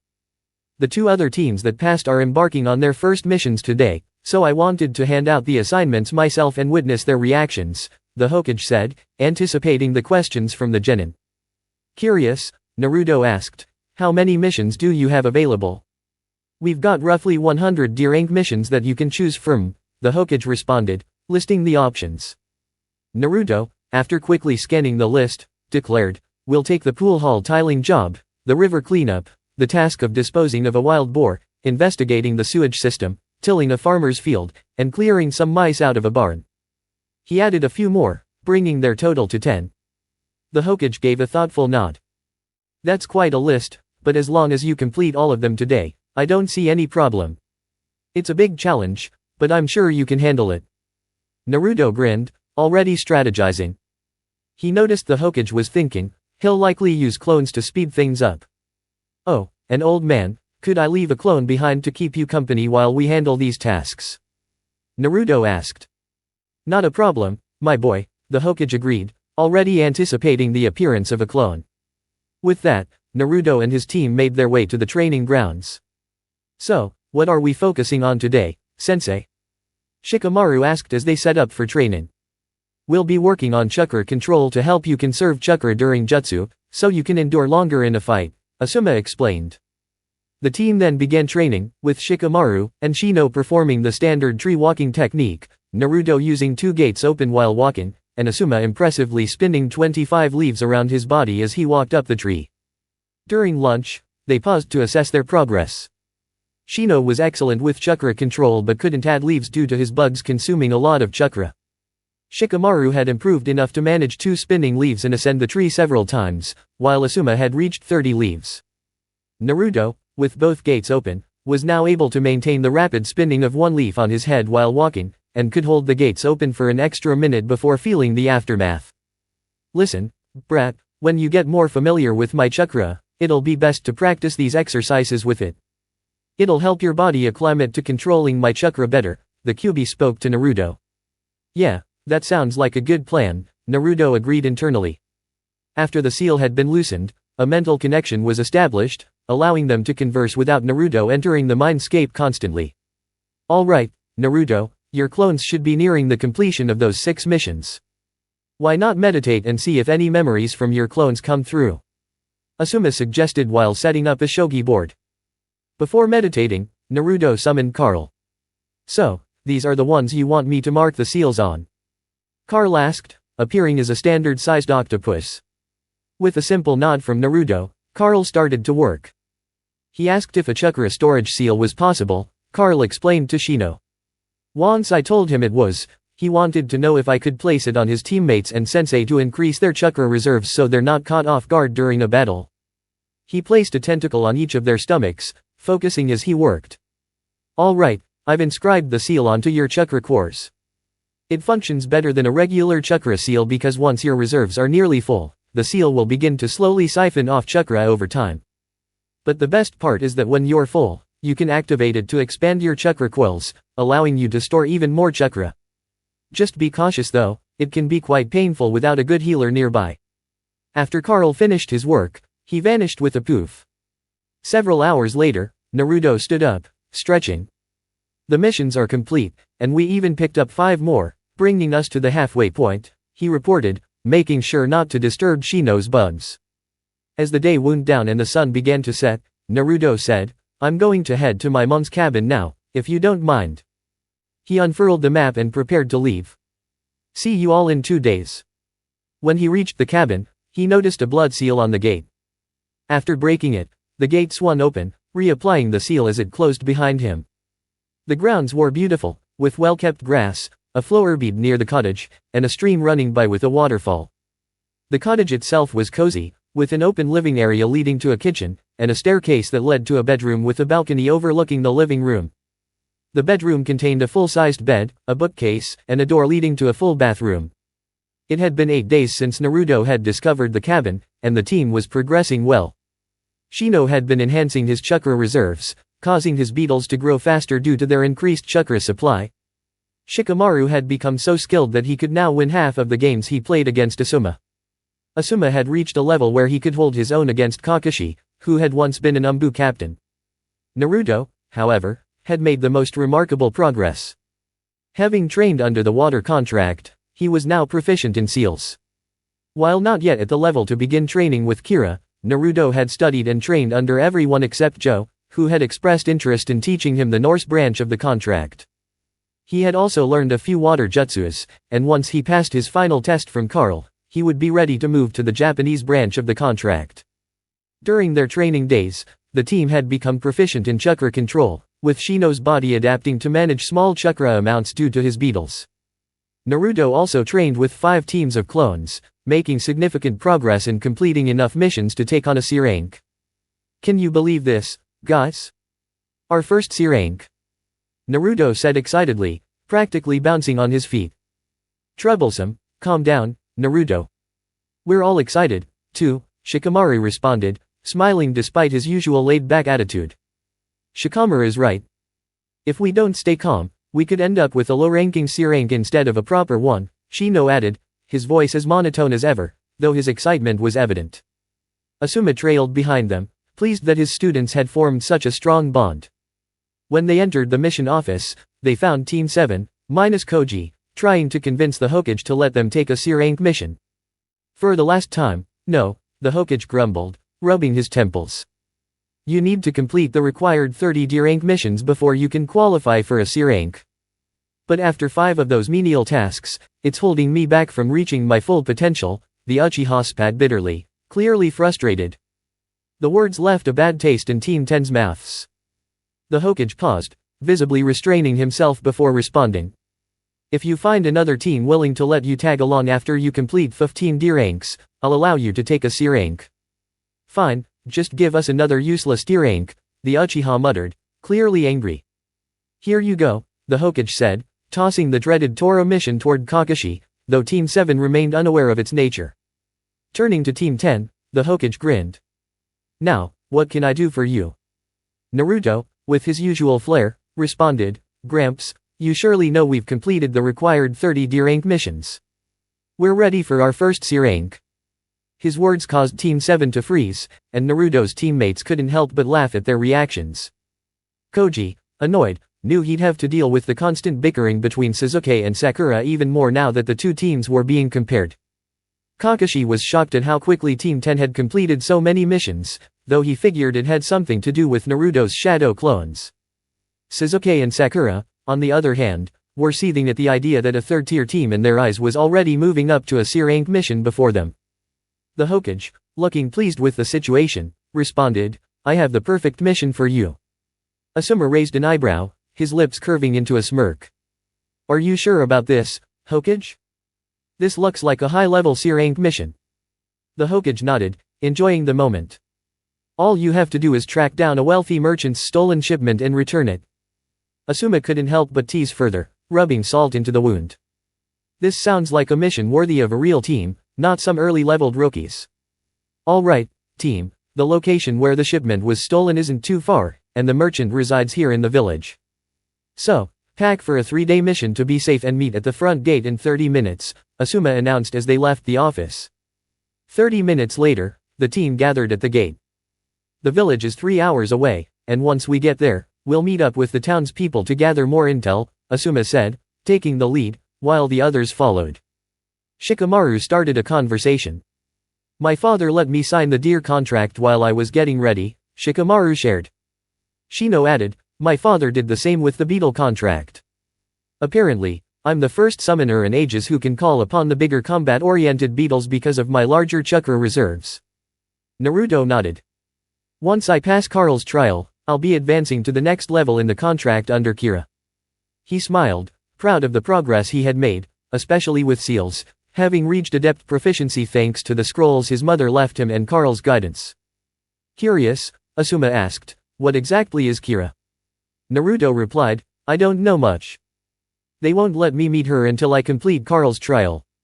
All I know is she's a female creature with Japanese origins, extremely skilled with lightning, and her seal techniques are beyond anyone else's. Shikamaru, ever inquisitive, asked, so, what was it that you and the Hokage discussed a week ago? Naruto gave a vague answer.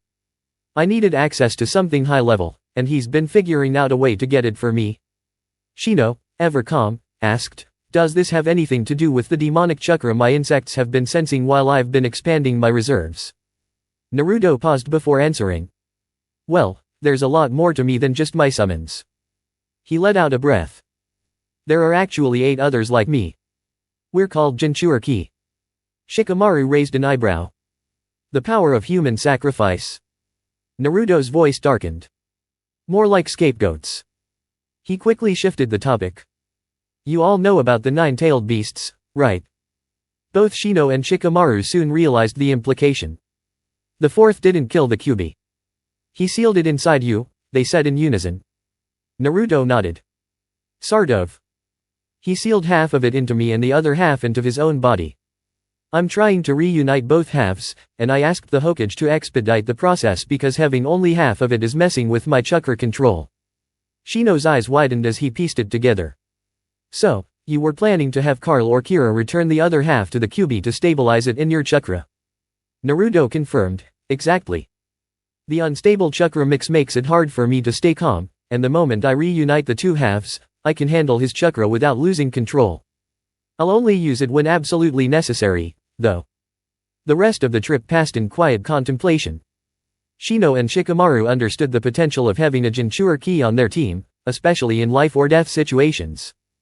Asuma, meanwhile, appreciated how well the others had taken the news, knowing their bond as a team had grown stronger. Hours later, the 4 of them were conversing with the mayor of the town where the bandits were reportedly hiding. The bandits first showed up 6 months ago, and we struck a deal with them. They agreed to stay in a nearby clearing, and in exchange, we wouldn't call for ninja intervention, the mayor explained, sitting behind his large wooden desk, which seemed too grand for the simple office. Asuma, ever the strategist, asked, can you tell us about their numbers and who their leader is? The mayor replied, their leader is an A-rank rogue ninja from Konoha, and he's backed by 2 C-rank shinobi from Hidden Grass. They keep the 42 non-shinobi members in check. The ninjas immediately caught the discrepancy in his story. After the meeting, they walked out of the mayor's office. Once they were out of sight from the village, Asuma addressed their silent questions. The mayor is benefiting from this deal, so he'll likely tip off the bandits about our arrival. Shikamaru, still not fully grasping the strategy, asked, why not attack before they're ready? Asuma patiently explained, we're playing a waiting game. The one with the most intel wins. They won't know who they're up against, and it'll be difficult for them to defend and investigate their camp at the same time. Here's the plan, Naruto and Shino will scout the camp using their clones and insects. Shikamaru, I want you to summon a medic deer and find some poisonous plants to mix into their food. Naruto, you'll summon some vampires to pick off their weaker members. Both Naruto and Shikamaru spoke in unison, summoning jutsu. The smoke cleared, and a large, majestic buck appeared before them, its white coat and massive antlers towering over the group. Greetings, young Nara, the deer said in a deep voice. I am Jekyll, head of the medic deer and the left-hand buck of our leader. My brother, Hyde, leads the combat deer. Shikamaru, slightly taken aback but composed, introduced himself. I'm Shikamaru. I request your assistance in locating poisonous plants to contaminate the enemy's supplies. As they walked off, Jekyll shared the history of the deer clan. Meanwhile, Naruto summoned his vampires. So, what are we doing here? Dracula asked, gesturing toward the 3 other vampires. They're here because most of the others are busy with the zombies, Dracula explained. He introduced his companions, from left to right, Yaraha, Marel, and Shiji. Yaravah was a peculiar sight at only 3 feet tall, with a disproportionately large head and red skin, his mouth slightly ajar to reveal a sharp underbite. His fingers and toes sported small, suction-like cups. Meryl, on the other hand, was entirely different, as her lower body was absent. She hovered in midair, supported by 3-foot bat-like wings. Shiji appeared more akin to a zombie than a vampire, dressed in long, traditional red robes adorned with golden swirls and spirals. His cap matched the design, completing his eerie appearance. Naruto, after observing the situation, explained, "You will be taking out a few bandits to stir things up at the camp while Shino's bugs and my clones finish scouting their numbers and strengths." "Perfect. That makes a conversation I wanted to have with you earlier much easier," Dracula replied, a smile evident in his voice. "You know how we hunt other summons for food? If you'd allow us to take the bodies of the fallen, we could avoid hunting other summons altogether and just rely on the bandits and the occasional ninja you fight." He paused, then added, "Most of the summons we've been working with have been weaker than we'd like. Our primary diet used to be humans before the other summons showed up." Asuma, hearing this, quietly thanked Kami for blessing the existence of the summons, as it meant they weren't hunted anymore. "If you could convince my father, there are plenty of bandit camp missions you could take, and all your summons could feast on the spoils." Naruto was reluctant but said, "As long as no innocent lives are harmed, I don't see the issue with it." "Do you want them to get their first kill on this mission, Asuma?" Dracula asked, curious if the teacher wanted to push his students into it so early. Asuma nodded, "It would help, so they won't hesitate in a life or death situation. I could counsel them afterward if any issues arise." After a while, Shikamaru returned with Jekyll, who had gathered poisonous berries. These berries, when crushed and turned into liquid, are tasteless, odorless, and can kill in about 2 hours if ingested, Jekyll explained, showing a vial of the prepared poison. "Perfect," Dracula said. "Meryl can sneak that into their food and water supplies while we do our part."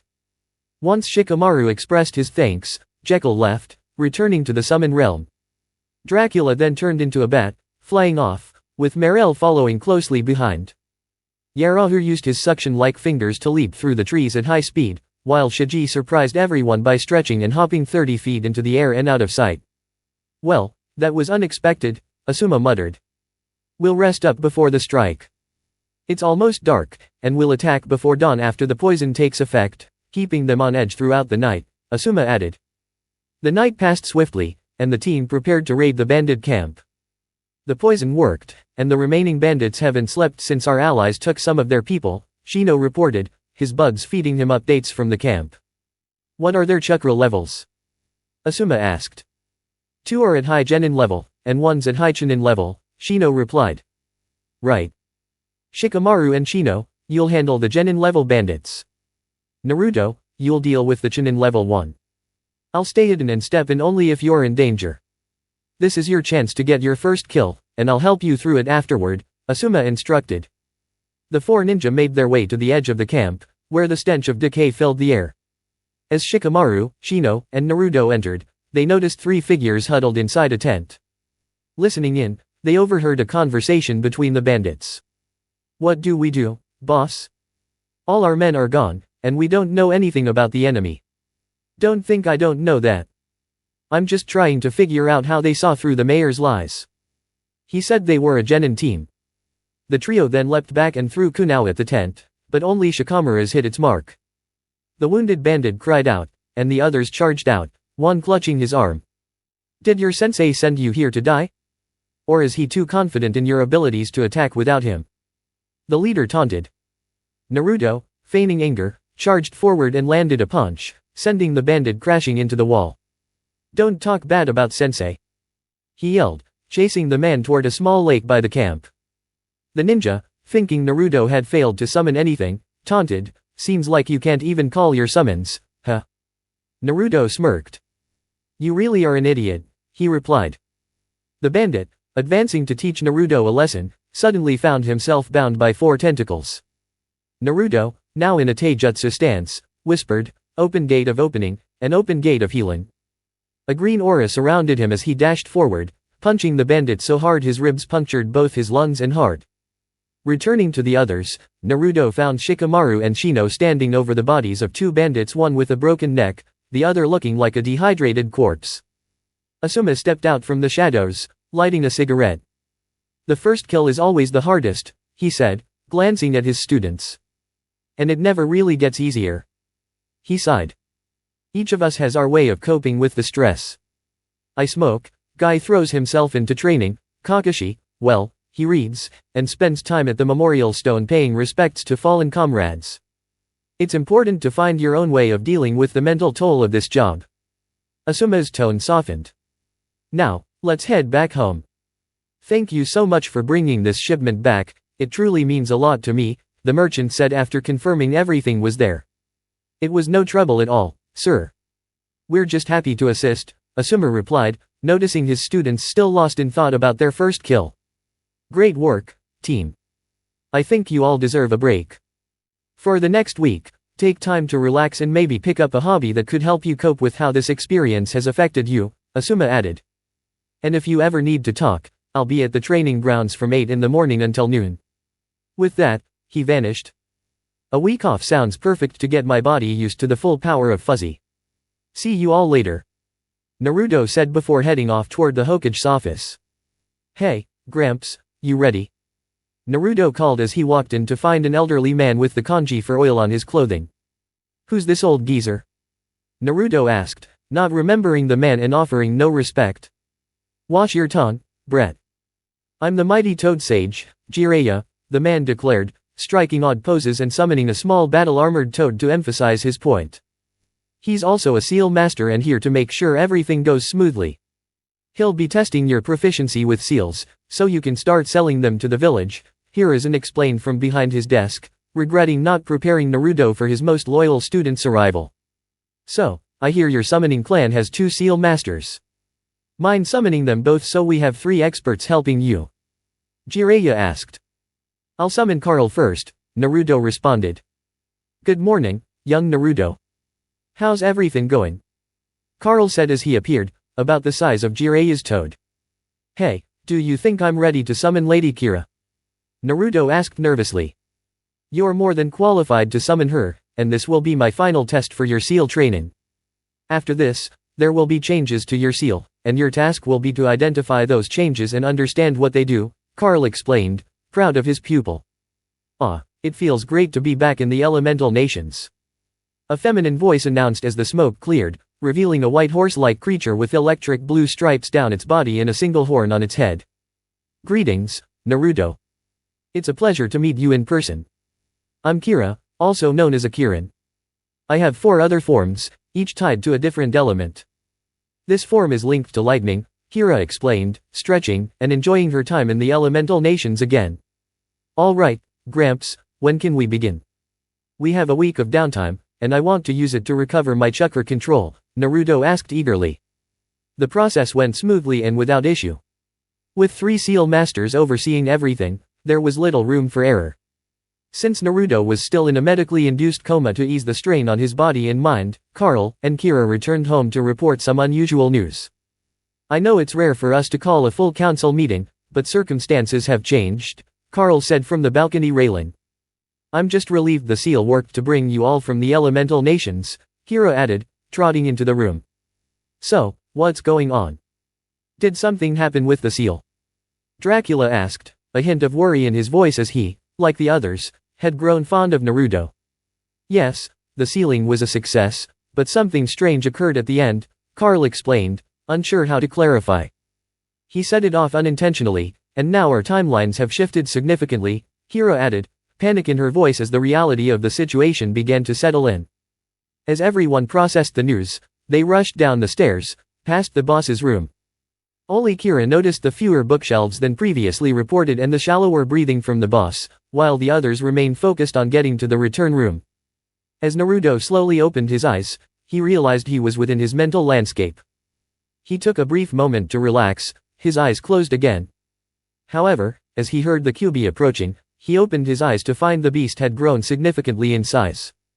It made sense since it had only been at half of its power before, but now, seeing the full size of the creature, it dawned on Naruto just how massive the Kyuubi truly was. Once our conversation is done, I'll wake you from the medically induced coma you are under, the Kyuubi now identified as Kurama stated. Naruto nodded, preparing himself for what he knew would be a long discussion. Kurama shared that same expectation. So, what did you want to talk about? Naruto asked, his voice calm but curious. Kurama started, I have 3 things to address. First, my name isn't Kyubi, it's Kurama. The title Kyubi was something humans gave me. Second, I want to show you what you'll be capable of when you access 4 or more tails of my chakra. Lastly, I am willing to cooperate with you if you are willing to nearly break the seal. The one thing the Shinigami made sure to preserve was the soul tether between us, so we're stuck together for your entire life and even your afterlife.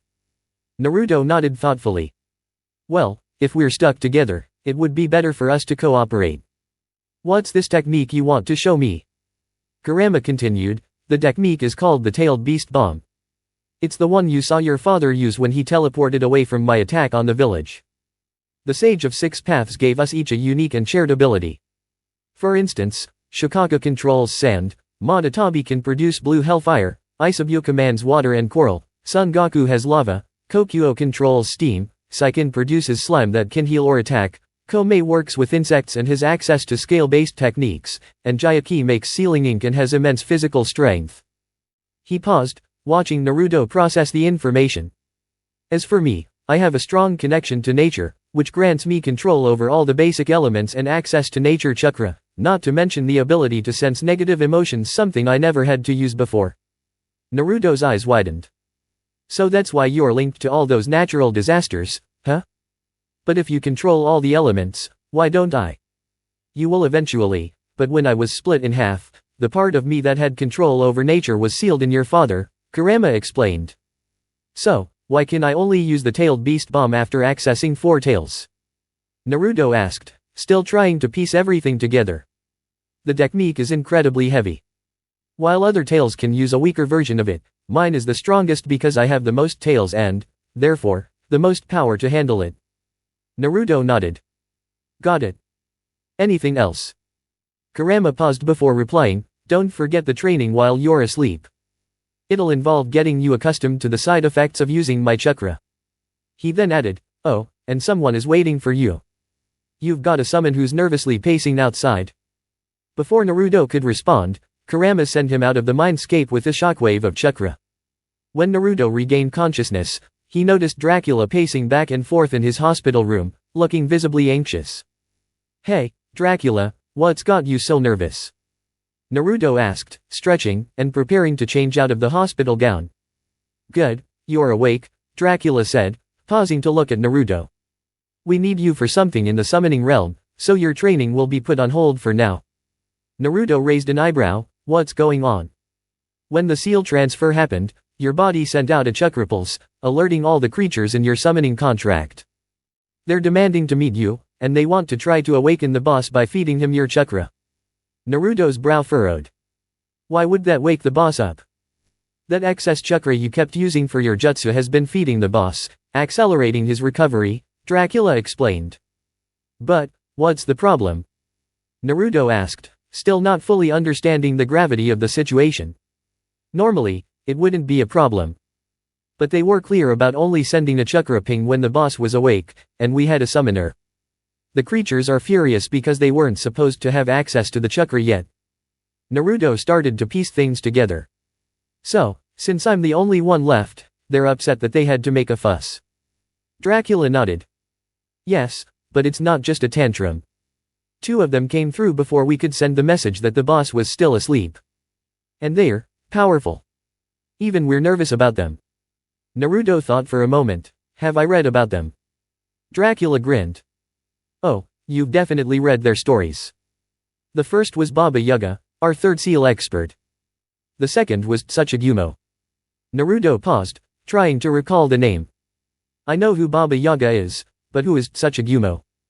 Tsuchigumo was part of the Japanese section of our contract but left when we began consuming other summons instead of humans. He usually takes the form of a giant spider and specializes in illusions, Dracula explained. Naruto quickly finished getting dressed and checked his gear. Well, I guess we should head there then. With a swift gesture, Dracula teleported them both to the summoning realm with a puff, leaving only a note behind. As Naruto opened his eyes, he found himself in his mental realm. He took a moment to rest, eyes shut, enjoying the calmness before he was interrupted by the presence of Kurama, who had grown larger since their last meeting. It dawned on Naruto how truly immense the beast was, and it made him realize the full extent of its power. "Once we're done, I'll wake you from the medically induced coma," Kurama stated, earning a silent nod from Naruto. The young shinobi settled in, ready for a serious conversation, just as Kurama had intended. "So, what's on your mind, Kurama?" Naruto asked, his curiosity piqued. "I have 3 things to discuss. First, my true name is not Kyubi, that's just a title given by humans. My real name is Kurama. Second, I want to show you what you can do once you reach 4 tails or more of chakra. Lastly, I'm willing to work with you if you manage to almost completely break the seal. The one thing the Shinigami made sure of is that the soul tethering link stays intact, meaning I'm stuck with you for life, including in the afterlife," Kurama explained, making sure Naruto listened closely without interrupting. Naruto thought for a moment, then responded, "Well, if we're stuck together forever, it's better to cooperate than fight each other. What's this technique you mentioned?" Kurama ignored Naruto's musing and continued, "The technique is called the Tailed Beast Bomb. You saw your father teleport away from it when I attacked the village.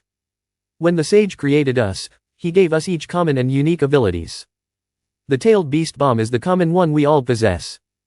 Shikaka controls sand, Madatabi commands blue hellfire, Isabu manipulates water and coral, Son Goku has lava, Kokuo controls steam, Seiken can use slime for both healing and attacking, Komei has a bond with insects and can use scale-based jutsu, and Jayaki has sealing ink and great physical strength."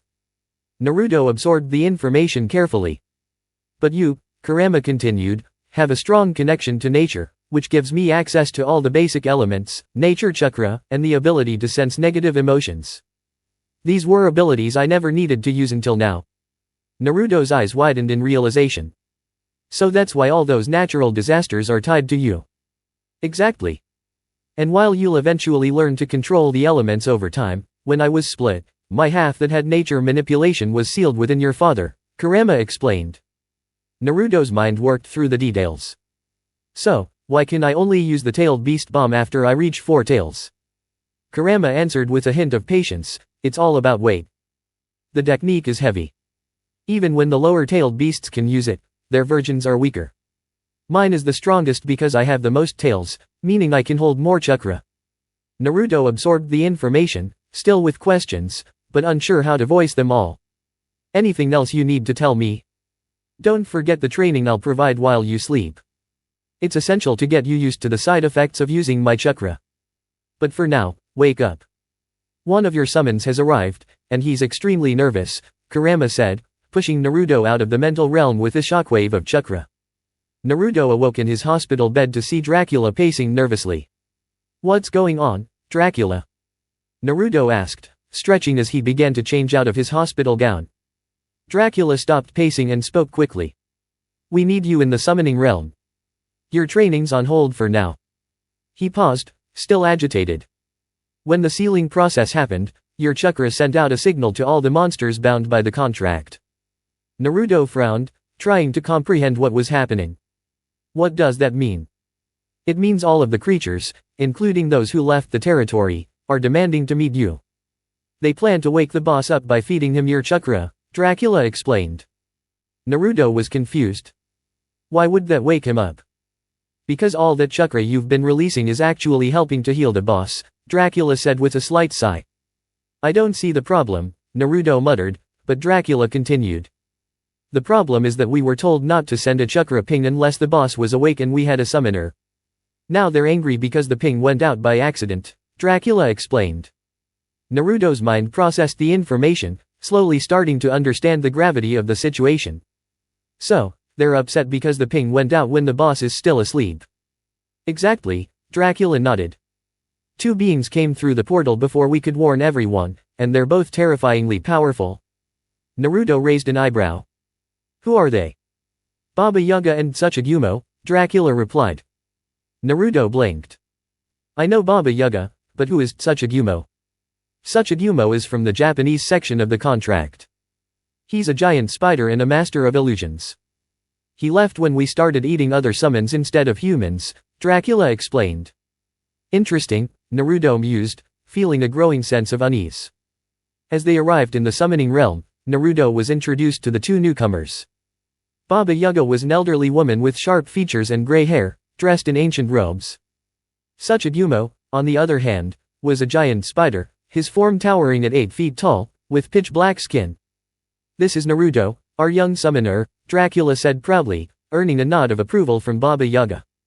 Her sharp eyes saw potential in Naruto, and she recognized his ability to unite the creatures bound by the contract.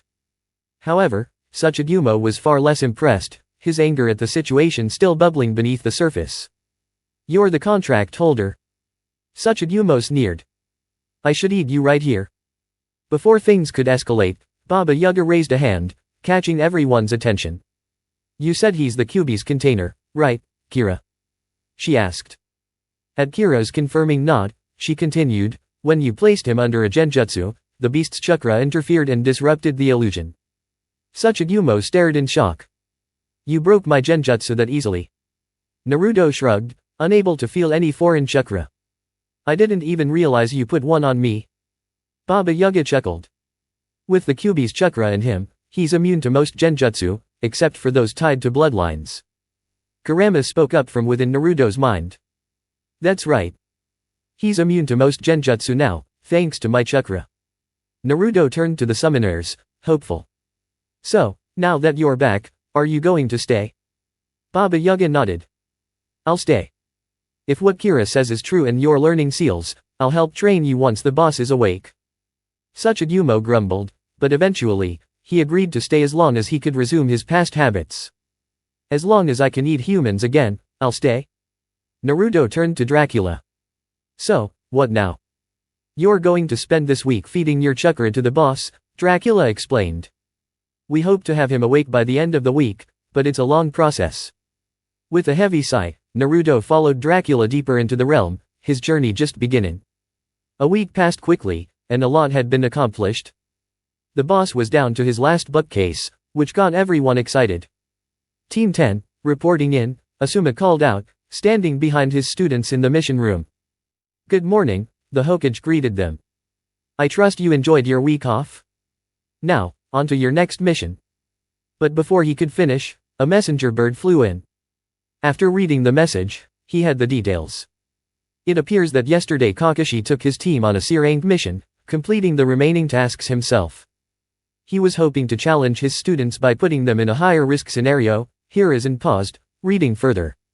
However, it seems the client misrepresented the mission's true rank. Kakashi is now requesting backup. The Hokage closed the scroll and addressed Team 10. "You are to be that backup. They are waiting at the border between two countries, and Kakashi intends to continue the mission in one day." Asuma turned to his team. "Are you all ready?" "Yeah, I've got everything sealed here in my belt, including provisions for a month," Naruto replied. "I'm ready as well, sensei." "After that short C-rank mission, I figured we'd be moving on to something longer," Shikamaru added. Shino, seeing everyone waiting for him, nodded. "I'm ready, sensei." "All right, let's move out. We can make it to the border in a couple of hours traveling at ninja pace," Asuma said, leading his team out of the office and into the village. "What were you thinking, Kakashi?" Asuma yelled, now only 2 hours behind the group. "You put your team at unnecessary risk, and you haven't even made it to the border yet. Worst of all, you betrayed your own motto." Sasuke was indifferent. Sakura was too busy arguing with Koji over trivial matters, and Koji looked a little worse for wear, cuts on his arm and sweating. "I didn't break my motto," Kakashi defended, focusing on that point. "As if that matters," Asuma countered, gesturing at Koji, who had gone even paler. "You took your team on dangerous missions and then failed to even recognize the obvious poison in Koji's system, relying on 2 genin to handle it. You're a jonin, for Kami's sake. You could have handled this easily yourself, or are you so lazy now that you can't operate at the level you used to as an ex-Anbu captain?" Asuma finished with that, the words hanging in the air, weighing on Kakashi. Shikamaru spoke up, once Asuma had finished. "It looks like we managed to clear the poison from Koji's system, but it took most of Jekyll's energy, along with some help from Shino's bugs to make sure it's gone." "Good. Is he able to walk?" Asuma asked. "Not likely. The poison had spread too far and drained a lot of his energy," Shikamaru replied. I may have a solution, sensei. I can transport both him and the client so we can move at a ninja's pace, Shino suggested. Asuma gave a nod, granting approval. With a shout of summoning jutsu, a large brown female praying mantis appeared, stretching her legs. It feels great to be summoned again. Thank you, Shino. Komatao always speaks highly of you, the mantis said, testing her wings. After noticing the others, she introduced herself. Oh, my manners. My name's Tanda. I can assist with both transport and combat. Alright, let's get you to Tasuna's house, Asuma said, motioning for the client to climb onto the mantis. A couple more hours of travel passed before they came to a halt. Naruto tossed a kunao into a nearby bush, catching a stark white rabbit. While the others ignored Sakura and tried to sense what was off about the rabbit, the sound of a blade slicing through the air reached everyone's ears. Get down! Kakashi shouted, and he and his two conscious genin quickly dropped to the ground. They heard the blade clatter as it was sliced in half, and Asuma stood tall with his trench knives drawn, wind chakra flowing through them. The two halves of the blade vanished as a figure emerged by the lake. Zabuza Mamakai. Were you hired to eliminate the client? Asuma asked, his chakra flaring in preparation for a tough fight. This will be a challenge, Zabuza remarked, channeling chakra into his sword to ensure it reconnected. Facing the copycat ninja and a former member of the Guardian 12, he added, considering whether to call on Haku if the battle got too intense. Actually, you'll be facing only me, Kakashi said, giving Asuma a pointed look to make sure he took care of the client.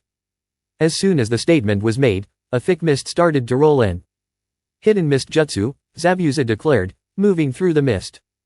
But the fog was quickly blown away by a strong gust of wind. Wind style, great breakthrough. Asuma called out, clearing the mist. Zabuza, now with limited visibility, switched tactics, launching a series of precise, rapid slashes with his sword. Though his attacks seemed wild, they were carefully calculated, enough to push Kakashi onto the water's surface, where Kakashi realized his mistake. Water style, water prison jutsu. Zabuza declared, trapping Kakashi in a watery sphere. Hee, one jonin down, one to go.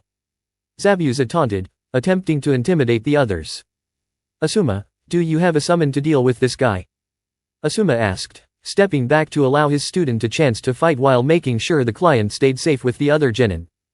Oh, I've got just the thing and someone who's itching for a fight, Naruto said, performing hand signs. Summoning jutsu.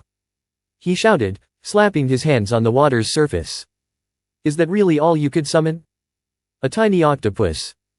Zabuza laughed, seeing Carl appear in his smaller form, the size of a Labrador.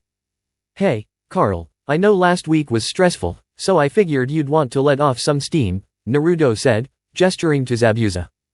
Thanks, Naruto. But you know, it wasn't your fault last week. It was just an unfortunate situation, Carl replied, diving beneath the water to prepare for the fight. It wasn't long before Zabuza realized his mistake. Without sensing Carl's location, the attack came suddenly. A massive tentacle, as thick as a house, swung at him from the left. He was forced to drop the water prison or face being struck. As soon as the prison vanished, another tentacle lifted Kakashi into the air and tossed him onto the shore. Zabuza tried to pursue, but a small tentacle wrapped around his leg, pulling him underwater. Looking around for what he assumed to be a larger octopus summoned alongside the smaller one, Zabuza failed to notice the water around Carl shifting rapidly. Above the surface, Haku saw his master dragged below the water, a shadow forming, and blood beginning to rise. In a fit of blind rage, thinking the genin's summon had killed Zabuza, Haku charged at Naruto, intent on taking revenge. However, he didn't see two more tentacles burst from the water, dragging both Naruto and Haku deep into the dark depths. Silence blanketed the surface as Team 10 understood it would take some time before their blonde-haired companion resurfaced.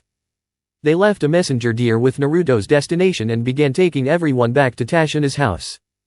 Beneath the water, a different situation was unfolding. Zabuza, wounded and attached to one of Carl's suction cups, lay injured, while Haku anxiously checked his wounds. Naruto, confused, wondered why Carl had taken such an action. Now that we're all gathered here, there are some matters to address, Carl's voice echoed within the air bubble created by his many tentacles, causing both of the rogue ninjas to look around in search of the source.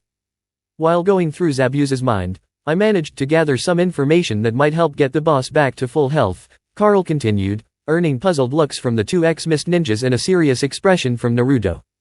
How? Naruto asked in a calm tone, but his voice betrayed a hint of desperation. I've got a theory, feel free to chime in, Fuzzy, Carl began. But from what I understand, since the boss was injured by the 10 tails, we likely need chakra from all 9 of the tailed beasts to complete his recovery, Carl explained, cutting through the currents. It won't work, Kurama interrupted, his voice cold. The 10 tails was more in tune with nature. The final part of the healing will happen only after you learn Sage Mode, which I believe they planned to train you in after you finished your training with the Japanese section, or more specifically, Kira. Kurama's irritation with Carl's earlier comment was evident. Ask the walking calamari what the original plan was. Well, he said it won't work but still wanted to know your plan, Naruto relayed, completely ignoring the other 2 ninjas in the octopus-shaped air bubble. Carl nodded and continued, the main theory behind the bloodline wars is that the peace-loving 4th Mizukage was under a powerful genjutsu. This genjutsu didn't only affect him, but also the 3 tails sealed inside him. If my theory holds up, we might be able to help the rebels that Zabuza's been supporting, by sending them funds and supplies, and perhaps borrow some of the tailed beast chakra for the boss's recovery.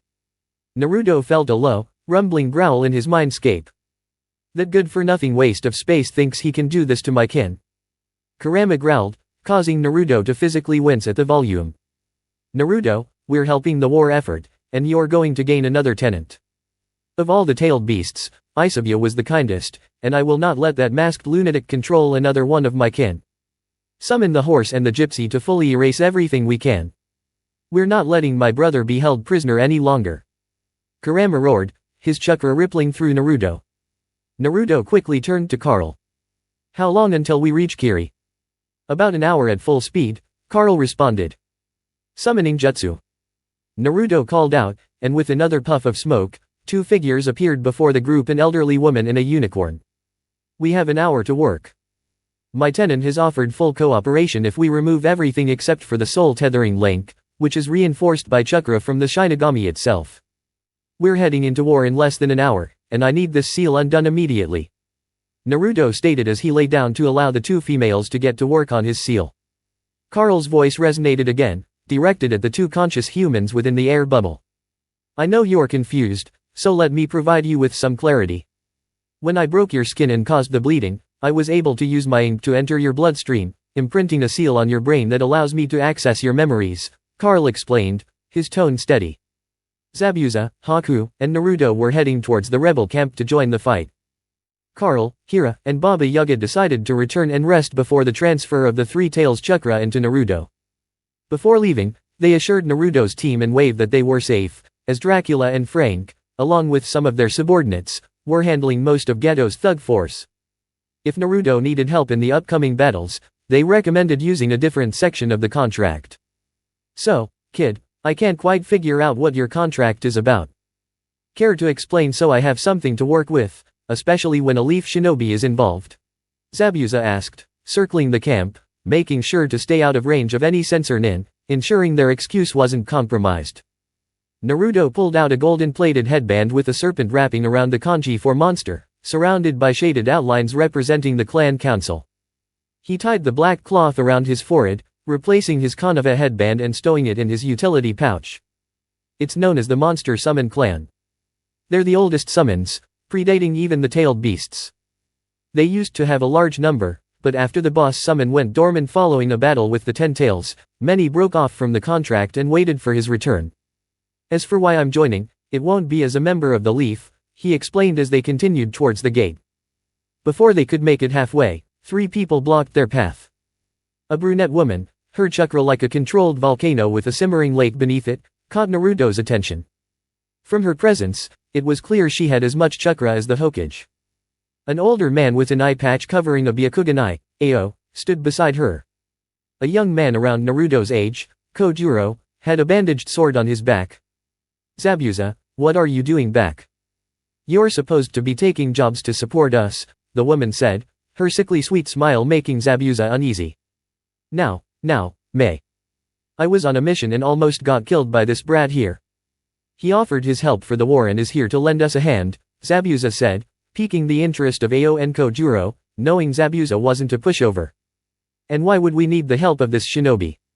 How can one kid change the tide of this war? Mei asked, her tone sharp as she assessed the situation. Because I have summons and abilities that can take on a tailed beast. I can hold my own and even defeat their strongest weapon, Naruto said, speaking for the first time since arriving. That sounds useful, but what do you stand to gain from this? What makes this a fair deal?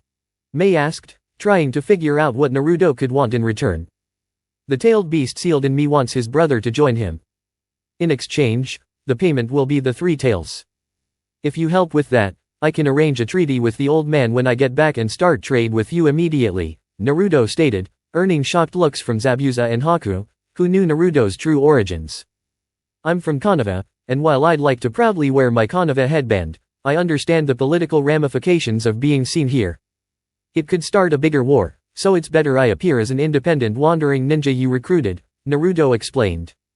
Upon hearing this, the trio now understood why Zabuza had brought this young ninja to help.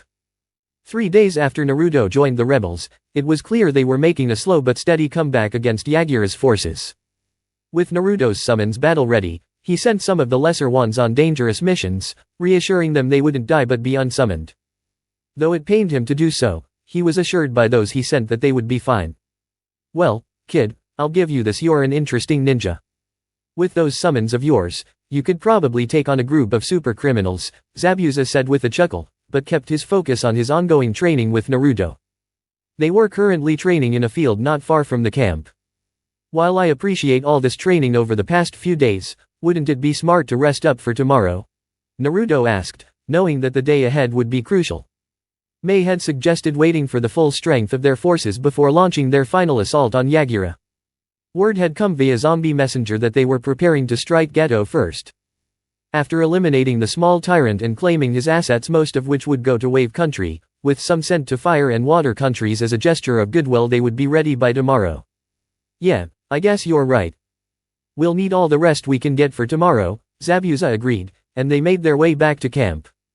As the sun rose, casting light over the rebel camp, Mei stood inside the general's tent, joined by Naruto, Dracula, Ao, and Zabuza.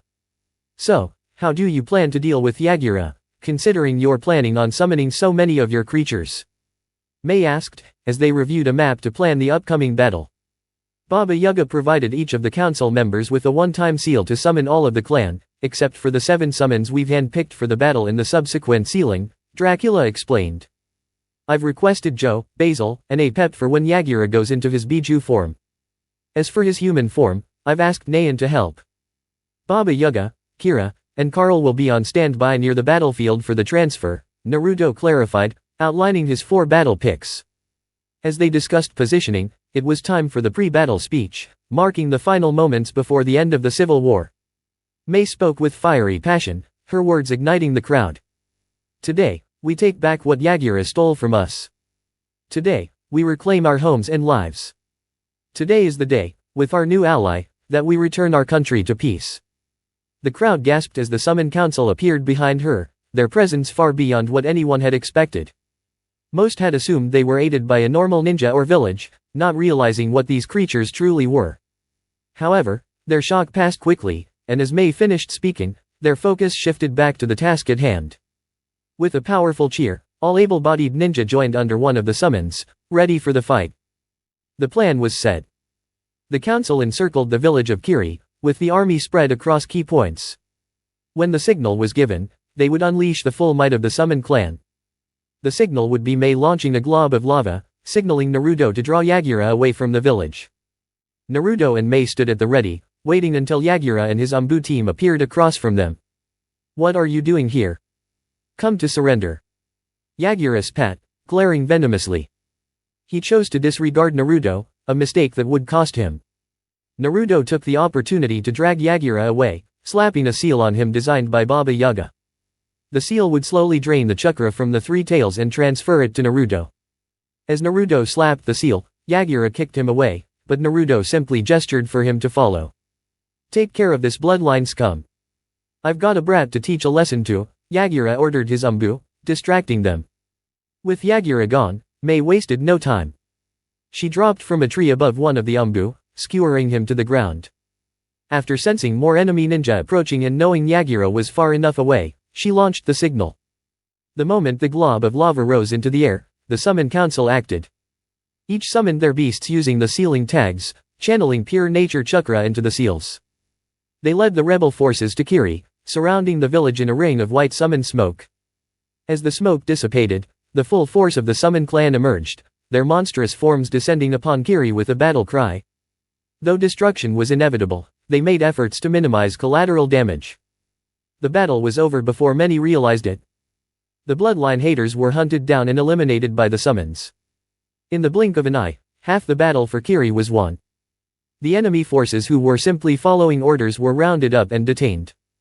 Meanwhile, the majority of the summons, except for Dracula, returned to rest and assess the situation. Mei noticed Dracula lingering behind, lost in thought.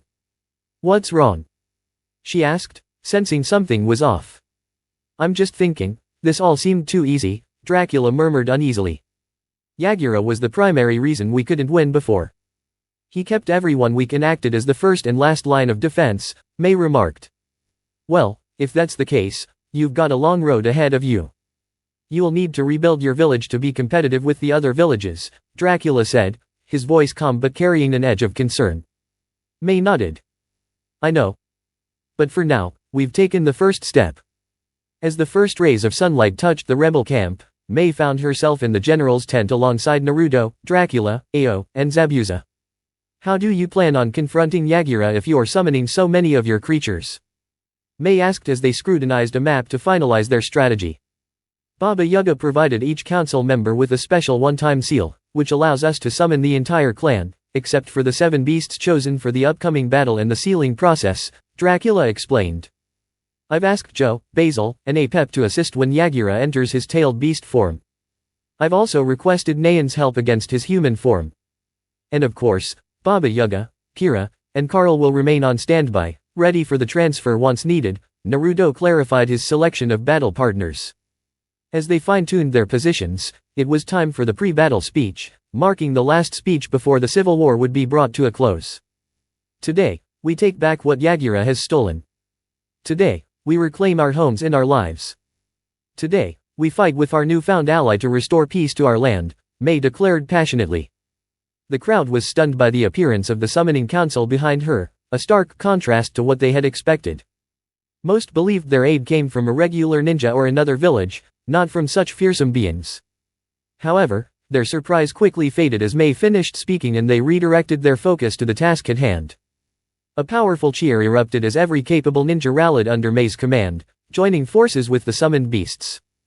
Following the plan, the council encircled the hidden mist village. Despite the scattered army, the signal would bring the full power of the summoning clan to bear.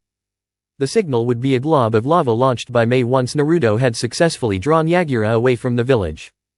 As Naruto and Mei positioned themselves within the reach of the village's sensor ninjas, they awaited Yagura's arrival. It didn't take long before he, along with an Umbu, appeared across from them. "What do you want, brat? Ready to surrender?" Yagura sneered, his voice dripping with disdain as he spat the word "you" at Naruto. He made the mistake of underestimating Naruto, completely ignoring him as a threat. This gave Naruto the opportunity to separate the Three Tails Jinchuriki Ki from Yagura. Going through a series of hand seals, Naruto charged forward and pressed a special seal to Yagura, designed to siphon the Three Tails chakra and transfer it to Naruto. The seal, crafted by Baba Yaga, was intended to weaken the beast, making it easier to transfer the consciousness of the Bijo. As Yagura attempted to strike, Naruto quickly evaded and made a mocking gesture with his hands. "Deal with this, Umbu. I have a lesson to teach this brat," Yagura commanded, dismissing the threat of Naruto. As the Umbu turned to face the younger ninja, he noticed his opponent had vanished. Reaching for his katana, he found it missing from its sheath. His unease grew as he began searching for Naruto. By the time he located Mei, it was too late. She dropped from above and pierced him with a precise strike, impaling him to the ground. Sensing more enemies approaching, and knowing Yagura was far enough away, Mei sent off the signal. At the sight of the lava globe in the sky, the Summon Council responded by activating their seals, channeling pure nature chakra into them. The smoke that erupted enveloped the entire village, signaling the arrival of the summons. When the smoke cleared, the wall defenders of Kiri could hardly believe their eyes as the summoned beasts appeared in all their glory. With a rallying cry, the summoned creatures charged, careful to minimize collateral damage while the rebels stormed the village. The battle was a swift, brutal affair as those responsible for the bloodline persecution were swiftly eradicated. As the dust settled, the majority of the enemy forces were rounded up and detained. Meanwhile, the summons, save for Dracula, began to regroup and rest after their first real battle in a long time. "What's wrong, Dracula?" May asked, noticing the summon lingering in deep thought. "This was almost too easy," Dracula murmured, unease evident in his voice. "Yagura was the main obstacle standing in our way. He kept his subordinates weak, relying on his own strength as the first and last line of defense throughout this war," May stated. "If that's true, it looks like you've got a long road ahead to rebuild your village and make it strong enough to compete with others," Dracula remarked, unbothered by the task May faced. "What is this Uchiha ability doing surrounding Isabu?" Kurama questioned, clearly perplexed by the situation. "It appears a seal was placed to prevent him from being absorbed, which activated once you had successfully drained a full tail's chakra," Joe explained as he and the others reappeared beside Naruto after shedding their skins. "Does that mean the seal I placed is gone?" Naruto asked, his concern rising. "No, from what I can tell, it was designed to purge anything inscribed on the biju, not the host. So, your seal is still intact, but there may be another failsafe as he reaches a full tail," Basil replied. "All right, I'll try something to hopefully extinguish those flames, but it'll drain me. I need one of you to go fetch Baba Yaga and the others to prepare to seal the remaining tails. If you can stay and defend me while they make their way here, that would be great," Naruto continued, taking a deep breath. Basil immediately dashed in the direction where he sensed the other summons and humans, leaving Naruto with the remaining serpents. "What's your plan, Naruto?" Apep inquired. "Those flames are the result of the sun goddess, so there's a jutsu that Ness taught me that might put them out," Naruto explained, looking determined. "Kurama, I'm going to need some of your chakra." "Make it count," Kurama responded, knowing the stakes were high. Naruto performed a chain of 55 hand seals and called out, "Water style, water dragon of the water god." A massive water dragon, shimmering with crystal blue and pearl-like eyes, erupted from his mouth. The dragon slammed into Isabu, who was still struggling from the lingering effects of the Amaterasu flames. The jutsu worked, extinguishing the flames, but the cost left Naruto on his knees, panting heavily. The sight of the massive water dragon overcoming the black flames and slamming into Isabu was clear to the approaching group of summons and humans. They watched as Apep and Joe restrained the Sanbai, with Joe focusing on the head and Apep coiling around the tails. With the three serpents holding Isabu down, it was evident that the battle had turned in Naruto's favor. However, the weakened turtle still struggled against the restraints. As the seal continued to drain chakra from Isabu, Naruto noticed a house being made beneath the falling host. Before he could react, he was pulled into the house by a long tentacle from Carl, who had arrived just in time to catch him. Inside, the three sealing masters and the two unconscious Biju hosts were waiting. Hours later, the door to the house creaked open. A worn-out Naruto stepped out, carrying an unconscious Yagura. The sealing was a success, and as a bonus, he's still alive to stand trial for his actions, Naruto said, nodding toward the other three. However, it turns out the genjutsu placed on him by the third Mizukage was much more layered than we thought. It not only altered his personality but also Isabu's. "Kit, there's something Isabu wants to say before you go, but you need to establish a mental link first," Kurama informed him. "I'll be right back," Naruto said to the others before his eyes glazed over, entering his mindscape. Within the mental realm, Kurama was lounging in a sun-dappled clearing, his massive form stretching lazily. Naruto noticed the tranquil setting but was immediately drawn to Isabu, who stood near the lake representing Naruto's chakra. The turtle appeared calm, waiting for the lake to fill. Naruto approached and spoke, "What's on your mind, Isabu?" The turtle responded, "First, I want to thank you for freeing me, as well as Yagura. It's surprising that he's still alive after the extraction, as most hosts die. Second, I need you to tell the humans that the Six Tails Jinchuriki has retreated to the area around Mount Katsuragi. Lastly, I want to ask if I can stay with you." The man who placed me under this genjutsu left his mind open while repeatedly lacing it with commands. What I discovered, however, is chilling. Though he isn't Madara Uchiha, he has inherited his plans, including the goal of capturing all the tailed beasts to recreate the 10 tails. That's all I know. Naruto's face grew serious as he absorbed the information. We need to warn the Jinchuriki and prepare for the Akatsuki's advance. If what you say is true, then we'll need to train harder and faster than ever before. It seems that if you want the 6 tails back in your village, he roams around Mount Katsuragi in the Land of Fire. If you wish, I can take one of you with me to assist in collecting him, as there is some information I need to share with him. Naruto said as he snapped out of his dazed state. Ayo, I want you and Zabuza to stay here and help with the initial repairs. I'm going with young Naruto to the Hidden Leaf to negotiate with the Hokage about trade and to hopefully convince him to rejoin now that the war is over. I expect this place to be ready for my coronation by the time I return. It shouldn't take too long since I believe we have a quicker method of travel than most. Mei said as she glanced at Naruto. Of course, Dormammu hasn't had a chance to stretch his legs in a while, Baba Yaga said as she stepped out of the walking house.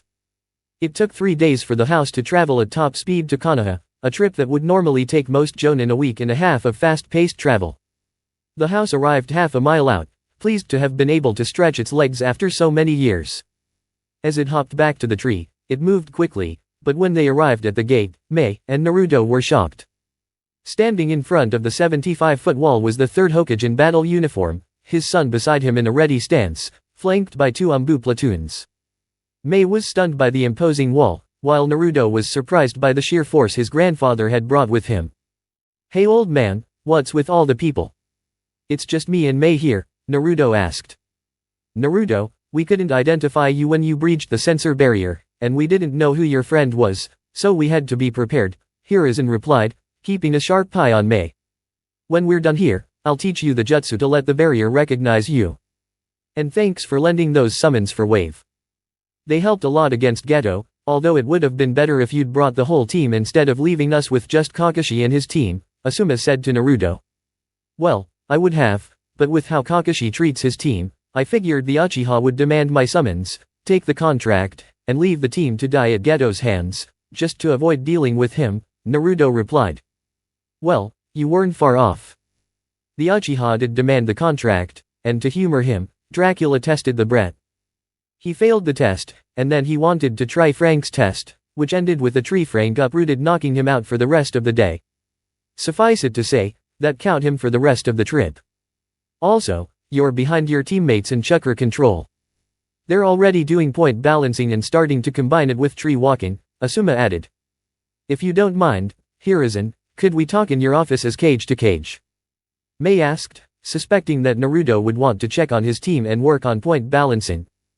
The discussion lasted another 2 hours, but trade negotiations were set between the two nations. Despite it being late, they also discussed setting up a new mission for the following day. Team 10 would escort the new Mizukage to Yotakata. It wasn't that she needed the help, but having a Jinchuriki accompany her might convince him to rejoin the mist.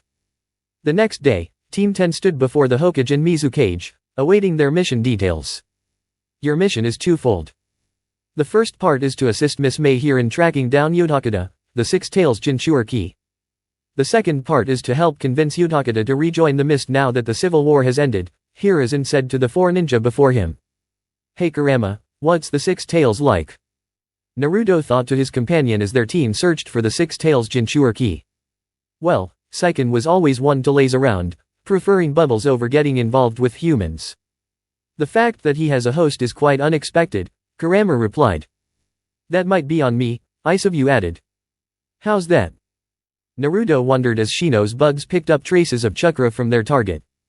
When I was first sealed, Saiken was nearby in a cave. During my fight with the sealing team, the walls got destroyed, and Saiken was seen. It seems they decided to seal him then, Isabu explained. There was a pause in the mindscape as Naruto focused on the environment around them. They were nearing a slender figure in a blue kimono lying on the grass, much like a certain Nara would prefer. And what brings a Konoha shinobi team and a civilian out here? Yotakata lazily called out, turning to acknowledge the approach of Naruto's team. Yotakata, as the newly appointed Mizukage, I'm here to bring you back to Kiri with me. The civil war is over, and there's a new threat that requires your protection, Mei explained. And what if I refuse? Yotakata asked, raising an eyebrow. Then I'll drag you back by force, With the help of my team, Mei responded, starting to channel her chakra. Realizing the situation was escalating, Asuma readied his knives, and Shino subtly deployed his bugs, sending them towards the target. Naruto took this chance to step forward, raising his hands in peace. How about we discuss this in a different place, Yodakata, Seiken? Naruto said, extending his fist. Yodakata, still needing time to prepare an escape jutsu, decided to go along with Naruto's proposal and bumped fists with him. Suddenly, Yodakata's vision faded to black. When he opened his eyes again, 5 significant changes greeted him. 1. The forest had shifted. 2. The team except for Naruto had disappeared. And 3, 4, and 5, the 3, 6, and 9-tailed beasts surrounded him and the other human. So, what's going on here, Kurama, Isabu? Seiken asked, noticing his host had been dragged into Naruto's mindscape. Well, Isabu was trapped under a genjutsu by an Uchiha and forced to obey his host. The host was later placed under another genjutsu, urging him to target those with bloodline abilities, Kurama began. Then this young one came along and broke the genjutsu, allowing me to think for myself again and remember the truth. The third Mizukage was the one behind this entire plot, the one who ordered you to be sealed into Yodakata, Isabu continued. They plan on capturing all of us to reassemble the 10 tails. We aim to train this one, alongside his summoning contract, to help us fight this organization. I know of 2 members, one being the Uchiha who cast the genjutsu, and Kisame Hoshigaki, who taunted my previous host a few times, Isabu added. We hope you'll work with your host, just as we do with Naruto, Kurama finished. I guess I can cooperate, Seiken grumbled, though it's annoying being cut off from my senses. If that's the issue, I can fix it, Naruto chimed in. You can? Seiken asked skeptically. Yeah, my summoning contract has some seal masters I've been learning from. I should be able to make it harder for them to extract you from Yodakata while also allowing you both a sensory and mental link. The best part is that it works both ways, meaning neither of you has to mind sharing your senses or thoughts. It'll still give you both privacy, Naruto explained. So, what's all this about preparation, and what exactly is the 10 tails? Yodakata asked, trying to gauge the threat level. The 10 tails is stronger than all 9 of us combined, Kurama explained. It's all the tailed beasts fused together. The 10-tailed beast is strong enough to wipe out humanity repeatedly. We need to train to prevent or at least delay its resurrection, Seiken added. Don't forget, you need to sign the summoning contract, Isabu reminded. What's that about? Both Naruto and Yodakata asked in unison. Each tailed beast has a summoning contract. I have a turtle contract, Kurama has a fox contract, and Seiken has a slug contract, Isabu clarified. Why didn't you tell me about your contract? Naruto and Yodakata both demanded, turning toward their respective tailed beasts. You hated me for what happened with your previous master, Seiken retorted. I forgot about mine, Kurama shrugged. You'll need permission from the current holder of the contract to sign mine, Naruto, Isabu explained. For mine, Yodakata, you'll need to speak with Tsunade Senja, Seiken added. For mine, you just need the clan head's permission, Kurama remarked. Well, now that side business is settled, will you return to Kiri without resistance? Naruto asked. Yeah, I guess I have no choice now, Yodakata muttered. This is going to cut into my bubble-blowing time. With that, Yodakata and Seiken faded from the mindscape. When Yodakata opened his eyes again, he found himself back with Naruto's team. Tensing up as Mei approached, Yodakata relaxed when Mei spoke. Don't worry, he already agreed that you're coming willingly, Mei assured him, noticing the tension in his shoulders. So, what's next? Yodakata asked. Now your part is done, and we part ways. Tell the Hokage we need a team of genin ready for the Chunin exams. We'll see you then, Mei said, turning to Asuma. Well, I hope they're prepared to face this team. We're going to be training for the Chunin exams for the next month and a half, Asuma declared, leading his team as they waved goodbye and set off for Konoha. Mission completed, Dad. Mei also mentioned she'll be sending a team for the upcoming Chunin exams, Asuma reported. Great job. This should be a promising Chunin exam season. Before you head out for training, I'd like to have a word with Naruto and his summons, Hiruzen said. All right, store your equipment and get ready for training. We'll meet at the training grounds in 30 minutes, Asuma ordered before vanishing in a flurry of leaves. With a puff of smoke, Dracula appeared before the Hokage while his teammates left to prepare. So, what's this about, Hiruzen? Dracula asked, with Naruto curious as well. Hiruzen pulled out a scroll labeled Bandits. This scroll contains all the missions ranging from C to A, involving bandits. We've excluded S-rank missions because we think Naruto's presence will be necessary in case we need him to summon extra reinforcements. As you know, the Chunin exams are just over a month away, and our hope is that your clan, Dracula, will be able to deal with the bandit camps. I'll take this to the council and organize teams for capturing them, and reverse summoning them for food to sustain the monsters that thrive on human energy, Dracula responded, taking the scroll with a gleam in his eye. This benefits everyone. We get a food source, and trade routes are secured without endangering our ninjas due to lack of intel. What about the S-rank bandit camps? Naruto asked. S-rank bandit camps are rare, Naruto. We know of only 11 in total. There are 2 in each of the major 5 nations and 1 in the Rain village. A camp is classified as S-rank in 2 ways. It either hosts numerous S-rank rogue ninjas, like the one in Rain, or it has a smaller number of A-rank rogue ninjas leading a much larger group of grunts with minimal chakra. Such camps are so dangerous that it usually takes several Umbu teams to clear them out safely. Most of the time, we wait until some of their members break off and form smaller camps before we take action, Hiruzen explained. Dracula nodded. It's impressive that these groups manage such size and keep their operations running. Moving so many would take a lot of coordination. Hiruzen agreed. They don't rely on stealth. They typically split up and raid several places simultaneously. When they regroup, their numbers and home turf give them an advantage. Naruto then suggested, what if we could strengthen ties with the Sand and Mist by targeting their S-rank camps? We wouldn't need to purge them, but we could take out some of the larger threats, making trade easier. Both Hiruzen and Dracula mulled over the idea. I'll bring it up with Mei and Raza when I see them, most likely during the Chunin exams, Hiruzen said. Dracula nodded and poofed away to gather his teams. Naruto, while the council and teams focus on the bandit missions, we'll leave Kira and Baba out of them so you can continue your SEAL training. As Naruto nodded, Hiruzen added, speaking of, Mei mentioned a water dragon jutsu you performed that drained you.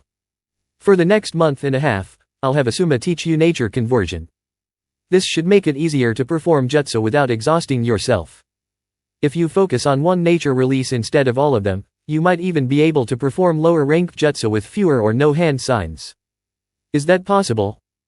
Naruto asked, intrigued. Yes, I can do it myself. Most of my jutsu don't require hand signs, Hiruzen said with a smile. I use them mostly to confuse my opponents and make them underestimate me. After all, the rumors about me are often exaggerated. Naruto grinned, this gives me an idea. Thanks, old man. He then disappeared in a blur of motion. All right, team. The next month and a half will be a bit different, Asuma said as his team gathered on the training grounds.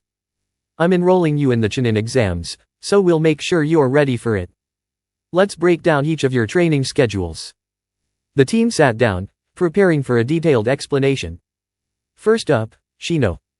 You have great chakra reserves and excellent control, but you need to improve your improvisation skills with your buds. Over the next month and a half, I'll focus on improvisation and jutsu with you. Next is Shikamaru. You have solid control of your chakra and shadows, but we can work on expanding your jutsu options. While fire release isn't your specialty, I'll teach you a few fire jutsu for when you run low on flash tags. Why fire jutsu if I don't have an affinity for it? Shikamaru asked, puzzled. Simple. In longer missions, you might run out of flash tags. Fire jutsu can generate a weaker but more sustained light to extend your shadow, Asuma explained. Shikamaru nodded in understanding. As for you, Naruto, I'm assuming that with the beasts inside you, your chakra control is still a bit off. To fix that, we'll use clone training. You'll train for an hour, using 1,000 clones to practice chakra exercises. After that, you'll meditate as they dispel in groups of 50. Once all clones are gone, we'll work on nature transformation for an hour. Shino raised an eyebrow. What exactly is nature transformation? It makes elemental jutsu less taxing. For example, a ninja skilled in fire can use fire jutsu with less effort than an average ninja would, Asuma replied. Shikamaru asked, how do we find out our affinities?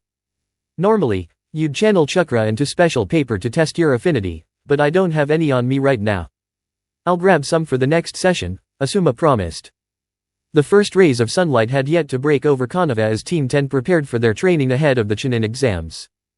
But before any training began, 3 figures were seen standing near a river at the edge of the forest. How are the teams organized? Hiruzen inquired. Dracula, unfolding a map, replied, we've split them into 2 groups. There are numerous camps upstream, so we should be able to strike all but the S-rank ones within 24 hours. We needed extra hands and flippers for this mission. He pointed at the new marks on the map, showing the assignments for each team. Here's the plan. Teams will target C and B rank camps, while the A rank ones will be dealt with by the council members or specific individuals who requested it. Some of the camps will require only one powerful creature to handle the job. He motioned to certain areas on the map. As you can see, these camps should be manageable by just one force. We'll be sending Naruto to take charge, the third figure started. Hold on, interrupted the man wearing a cap, there are conditions set by the council regarding the strain this will place on Naruto. First, if he summons, he'll need help from his 2 tenants. Second, he must wear the forest crown while summoning. Third, he will rest for the day, sending a clone with each group to observe the battle and provide support if necessary. Dracula turned to Naruto. Are you okay with this? Naruto thought for a moment, then communicated with his tenants. You both will back me, right? Kurama responded, we're with you, but I'm curious what's the crown supposed to do? Dracula answered, the crown originally stored natural energy for human sage mode. With a few additional seals from Baba Yaga, it now regulates sage energy. This is a one-time use, as you need to learn how to do it on your own in case the crown fails. I'll be there to assist you in case things go wrong. Naruto nodded and walked towards the riverbank, preparing to summon. As he donned the crown, he felt a surge of power as nature chakra flowed into him. However, his transformation wasn't complete. The sage markings on his body were semicircular rather than full. He focused. Summoning Jutsu. Shadow Clone Jutsu.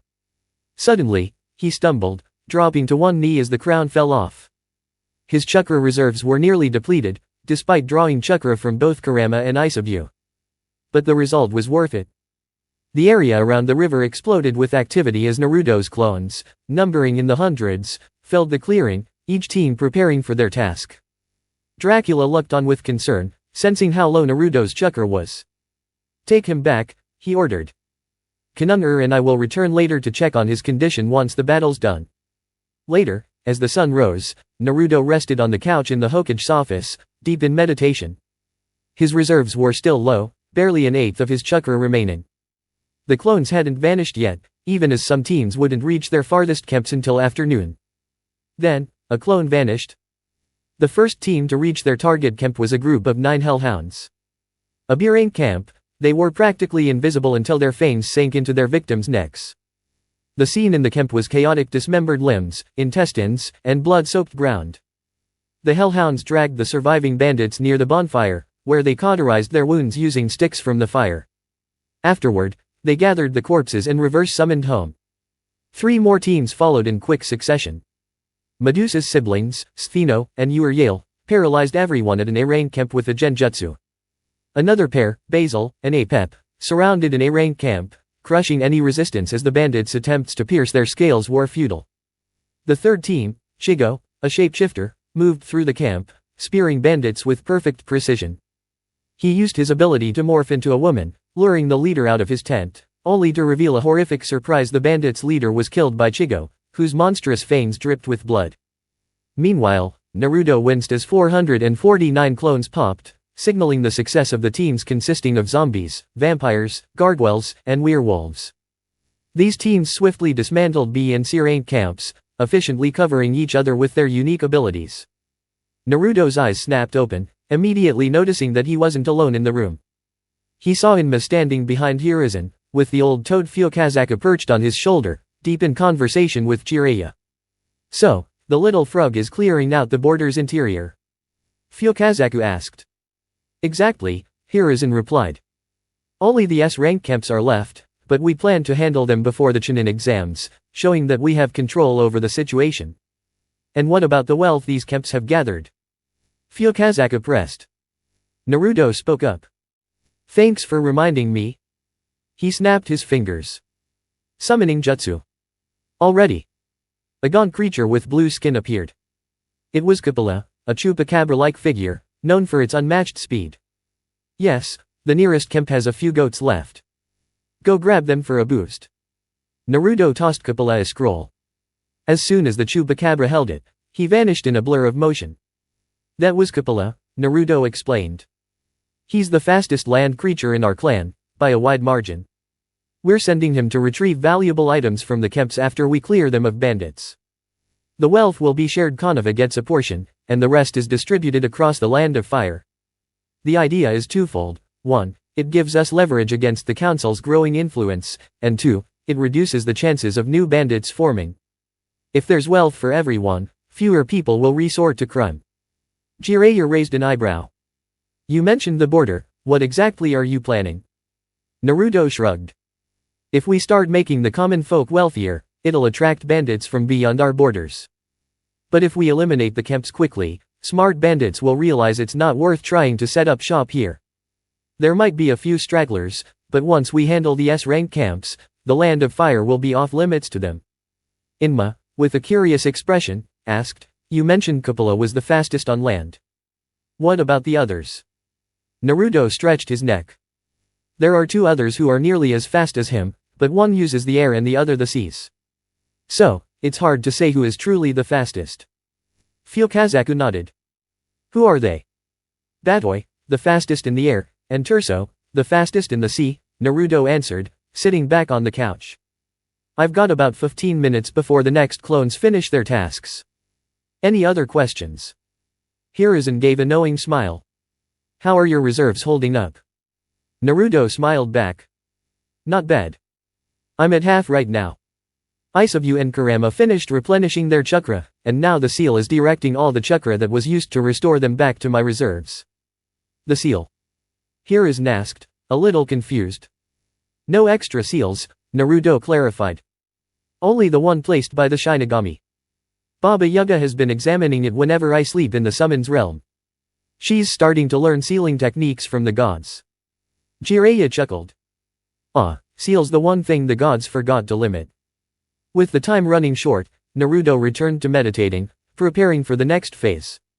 As the clones continued their missions, one of them followed Ness along the river to tackle the bandit camps near the coast. Ness wiped out 3 camps solo, tagging each with a reverse summon before moving on. At the final camp, Ness showed his true power, his fins transforming into the legs of a massive sauropod. Walking on land, he finished the remaining bandits with his powerful bite. You can walk on land? Naruto's clone asked. Yeah, Ness grinned. It's exhausting, but we'll be feasting on humans today, and this little snack should be enough. With a puff of smoke, Ness vanished, leaving the clone behind. Next up was the team following the Siren Sisters and Carl, who handled the last 4 camps along the river. As the sirens sang their haunting melodies, the bandits were easy targets. Carl, growing in size and strength, grabbed 8 at a time, sending them back to the summon realm with paralyzing seals. At the 4th camp, Carl unleashed his full power, growing to the size of a 5-story octopus. While the bandits were distracted by the monstrous sight, the sirens snuck up and silenced them with deadly strikes, their claws coated in paralyzing poison. The last 40 camps were divided between the remaining 7 council members. Zevon and Narmer completed their portion quickly, using Zevon's speed to take down bandits and Narmer's bandages to trap them and send them back to the summon realm. At the final camp, Zevon grew to an enormous size, consuming half the camp in seconds. Narmer, meanwhile, summoned a wave of sand that consumed the remaining bandits. They were left as husks, the bandages having drained the life from them. With their mission complete, the last of the clones vanished.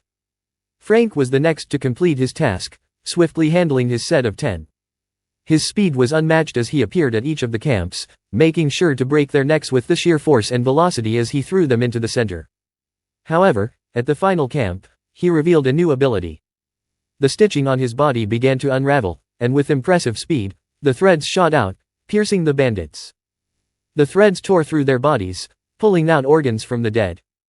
Frank's stitching then repaired and upgraded his own internal organs with the scavenged parts.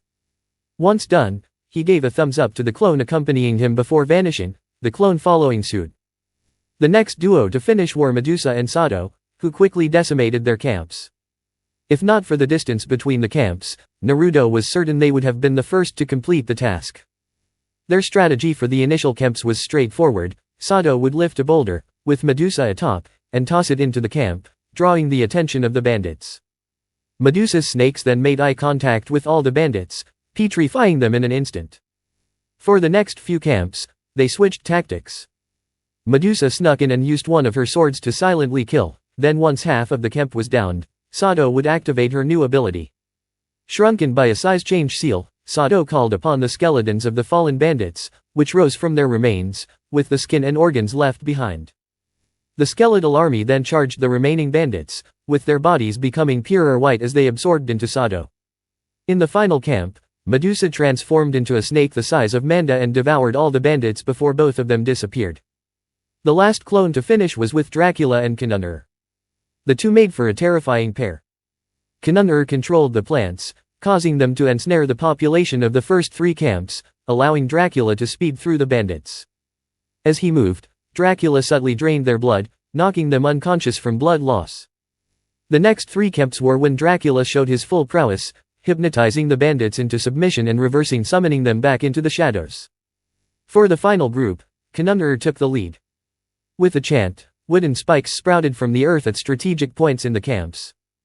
These spikes soon grew into towering fir trees, similar to those found in distant lands. As the trees loomed over the camp, pine needles began falling like rain, striking down on the unsuspecting bandits. Upon closer inspection, the pine needles were infused with nature chakra, causing flowers and grass to spring up where they pierced the ground. "It's done," Naruto said, opening his eyes. "Aren't Dracula and Chunin supposed to return soon?" Hiruzen asked. "Yeah, they told my clone they'd be back in about 5 minutes. They just wanted to stretch their legs," Naruto replied, stretching after hours in a meditative state. "How are you feeling, Naruto?" the Toad Sage inquired. "I've killed before, if that's what you mean. I don't enjoy it, but I understand it's a necessary evil, especially in the ninja world," Naruto responded in a somber tone. "Okay, Naruto," Dracula said as he entered, shifting out of his bat form and dropping Chunin, who had disguised himself as a rock to avoid attention. "We're finalizing your training schedule for the next month and a half before the Chunin exams. Once Coppola is back, I want you to rest at your mom's cottage. You'll come to the Summon Realm another time, but not tonight," Dracula explained. "Okay?" Naruto asked. "This evening won't be our usual feast. A few members of the clan are weakened due to a lack of sustenance and might have trouble controlling themselves," Dracula added. "I understand," Naruto replied. "Now, as for your training," Chunin continued, "we'll focus on helping you master water and wind elemental transformations. We'll also round out your jutsu repertoire, and aim to master 1 or 2 techniques. Lastly, you'll train with Kira and Baba Yaga on your sealing techniques." "What do you mean by mastered?" Naruto asked. "The ability to perform them without using hand seals," Chunin clarified. "Yaga and I will monitor your chakra to determine when you are ready for sage training." The Toad Sage spoke up, "May I be present when you begin sage training? While I trust your methods, I've had experience training 2 humans in sage mode. We'll send a messenger when we get to that point." "I appreciate the offer of another perspective on nature chakra," Chunin replied gratefully. "We aim to get your shadow clones in either wind or water jutsu mastered. It'll depend on how quickly you adapt to nature transformation," Dracula explained. At that moment, Coppola entered, quickly dropping off a scroll on the desk before vanishing. "Still has some energy to burn," Dracula mused, before addressing Naruto. "There's the scroll. Reverse summon yourself at 5 a.m. tomorrow to start training." And with that, the two vanished. "Looks like you have your work cut out for you," Hiruzen commented. "Luckily, your team is excused from missions for the next month and a half. Even though your summons did most of the fighting, your team, and you, went through a civil war. I suggest you find a hobby to cope with our line of work. Do you have any suggestions?" Naruto asked. "Well, I do painting," Jiraiya writes. "Asuma plays shogi and smokes. I can't recommend just one thing, but perhaps you might consider an instrument. I recall one of your clan members used instruments to cast genjutsu, as their large chakra reserves made it difficult for others to perform genjutsu. Thanks for the tip, old man. How about this in return? Naruto grinned. You could use shadow clones to get your paperwork done faster and free up more time. Mom's diary mentioned Dad used to do it all the time, using seals to hide them with the genjutsu. Ah, so that's how he did it, the Hokage muttered, creating 10 clones to handle the mountains of paperwork that the civilian council was notorious for piling up.